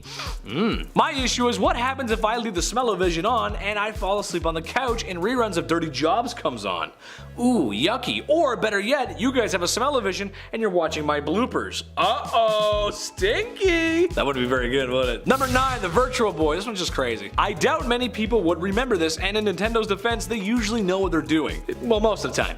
Usually. There's so many remasters that they could do. It's a license to print money. I don't know why they don't. Come on, Nintendo, I'm waiting for it. The Virtual Boy, however, oh boy. I wouldn't expect many to have seen it since the sales were poor. The Virtual Boy was a 32-bit portable console that was basically a headset, except, you know, there's no straps to put it around your head, but a stand so you can play games on it while laying prone? Yeah, I'm not sure. My back hurts just looking at it. Doesn't make a lot of sense. The main selling point was the graphics. It was a big topic back in the 90s. The Virtual Boy was capable of 3D, which was huge for the time. Way ahead of its time. Except it was stereographic 3D and monochrome red. Everything was just shades of red. So watching footage of the gameplay gives me a headache, as I'm sure playing it would. So I can see why laying on your living room floor playing this, well, it sucks. Number 8, the Black Powder Mousetrap. Mice. They're everywhere, and they suck. At least the wild ones. Some people got cute pets. So we place mouse traps to get rid of them. However, sometimes we get our fingers cut, which also sucks. Oh man, it hurts really bad. Or if you're a friend of Johnny Knoxville, it hurts all over. They do a lot of weird stuff with mouse traps. Love those guys. However, one design of mousetrap I think is the worst because it could potentially end your life is the black powder mousetrap. It was essentially just like ye olde cannons of the time. Black powder, big iron ball, except just on a much tinier scale. And in the house, because you know, having a cannon go off in the house is a great idea. Sure, let's just have that. That makes a lot of sense, yeah. Number 7, the baby cage. Living in large cities can be difficult. Toronto being the 3rd largest in North America, well, I can relate. It's crazy we're that big. Things get busy even in the suburbs here. There's a hustle and a bustle that small cities and towns just don't get. Now, back in the early 20th century, this was still the case, except there wasn't the same emphasis on park life, biking, and enjoying what fresh air actually is in the city like there is in modern cities today. We've done better since then. And there's nothing more important than fresh air for babies. So that's why in the 1920s, the baby cage was invented. Basically, it was a wire cage that hangs out of your 5th floor apartment window, like that massive AC unit that hasn't worked properly since McDonald's ran out of Szechuan sauce. Obviously, I don't need to tell you why this is a bad idea, and not too long after, it was outlawed. It's just don't, that's high up, it could drop, yeah, no, bad idea, not a good idea. Number 6, this one's for the older crowd, the Ford Pinto. Remember those bad boys? I never had the pleasure of being in one or owning one myself, but I swear to God, every time my family got together, the men would sit around and talk about cars that they own. It's kind of a man thing to do, I guess, even though they all had the same conversation the last time, which is just like only a couple months ago. And one model that always comes up is the Ford Pinto. Today, cars get recalled all the time, but in the age of affordable family vehicles and quality, the Ford Pinto stood out, especially because there was a chance the Pinto could burst into flames, which is arguably the worst thing a car could do. Besides not work. I'd argue not working is better than bursting into flames. A few other major issues really set back what I think is a very sleek and appealing vehicle to both mom and dad and the family. Number 5. Hello there. Channeling our inner General Grievous, our number 5 spot belongs to the monowheel. Originally designed in the 19th century, it wasn't until the 20th century they slapped a motor on one of these bad boys and did their best escape attempt from Utapau. Sorry, I'm a Star Wars guy. It just looks like the vehicle from the 3rd movie, I can't help myself. In reality, the motorcycle is a single-wheeled motorized vehicle where the driver either sits inside the wheel housing or right beside it. Today these vehicles are still around but really only used for entertainment purposes, as the design does have a few issues. One wheel gives balance issues, there's a visibility issue since, well, you know, you're usually sitting inside the wheel, and an issue called gerbling, which basically means if the driver brakes too hard, the inner ring will overcome its own gravity and the driver will do a full loop, similar to how a gerbil spins around on its wheel. Seeing that would make Monday morning traffic a lot more amusing though, I gotta say. Number 4. Deep breath, my equine friend. World War I was the war to end all wars, except for the 10 major wars that came after it. Noted for being the bloodiest and most destructive conflict at the time, it gave humanity a bunch of cool and exciting inventions, so long as they were not being used on you. One of the worst things to come out of the First World War was the extensive use of trench warfare and chemical weapons, or more specifically chlorine gas. Trench warfare was brutal, not only in its barbaric over-the-top charges into machine gun fire, but also in its living. Trenches had terrible living conditions, and were difficult to take from the enemy. Crossing no man's land was no joke. So, to eliminate the pesky enemies entrenched in their trenches, the very cruel chlorine gas was used, causing nausea, violent coughing, chest pain, and corneal burns, just about everything you'd find on the back of normal medication, right? Gas masks helped when they were available, but unfortunately they were not the only living creatures on the battlefield. This is where our invention comes in. The very depressing invention of the horse gas mask. The idea is the same. Horses need protection too, and since World War I was still a war powered by horses, it was more common than you might think, and a lot of our equine friends perished alongside us. Number 3. Wilson! Some of you may have been cool enough back in 1975 to own a pet rock. Some of you may have not. Looking back, it doesn't really make any sense. Sure, everyone needs something to keep them company. Tom Hanks would have never gotten off the island he was stranded on if it wasn't for Wilson. Imagine a world without Tom Hanks. I, for one, would not want to live in such a world. All jokes aside, the pet rock was a genius marketing campaign, very similar to the fidget spinner of recent years. It's proof that if you can get a fad trade rolling, you can sell anything. Now who wants some of my bathwater? Number 2. Chef's kiss. Okay, it's 1958. Times are good. Cars have cool fins on them. Elvis is on the radio, and most of my post-traumatic stress disorder has cleared up since the war was over. It's all great. Ah, yes, life is good. I can't wait to enjoy some modern cuisine. Well, let's see what's on the menu. I'll have to start with the frozen cheese salad. I'll have ham and banana hollandaise. And for dessert, I'll have the lime jello tuna pie. If that doesn't sound appetizing, I don't know what does. For some reason, halfway through the century, people just lost their taste buds. They were coming up with all kinds of disgusting foods. A lot of them are in low form for some strange reason. I think the grossest item that you can come across is a little invention called hongar. Sounds like somebody from Skyrim, but nay good sir. Hongar is a mixture of honey and apple cider vinegar. It was thought to provide great health benefits. The only thing that would give me is a spot in front of the toilet refunding my breakfast. Ugh. Number 1. Krümellauf. Germany was having a really hard time in World War II. The United States, Canada, Britain, Australia, France, and Russia too were all coming to give the mustache man a piece of their mind. Heavily outnumbered, it was time for a miracle. Time to see what top German scientists had up their sleeve. We have a rifle that can shoot around the corners. Isn't it wunderbar? Yeah, this thing is real. A curved barrel called a Krümellauf, used for shooting around tight spaces like corners and out of tank hatches.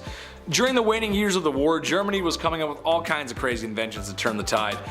But a rifle that can shoot around corners probably isn't the answer. As mentioned above, the world was coming, and they needed a lot more than a fancy pants rifle to stop the Allies.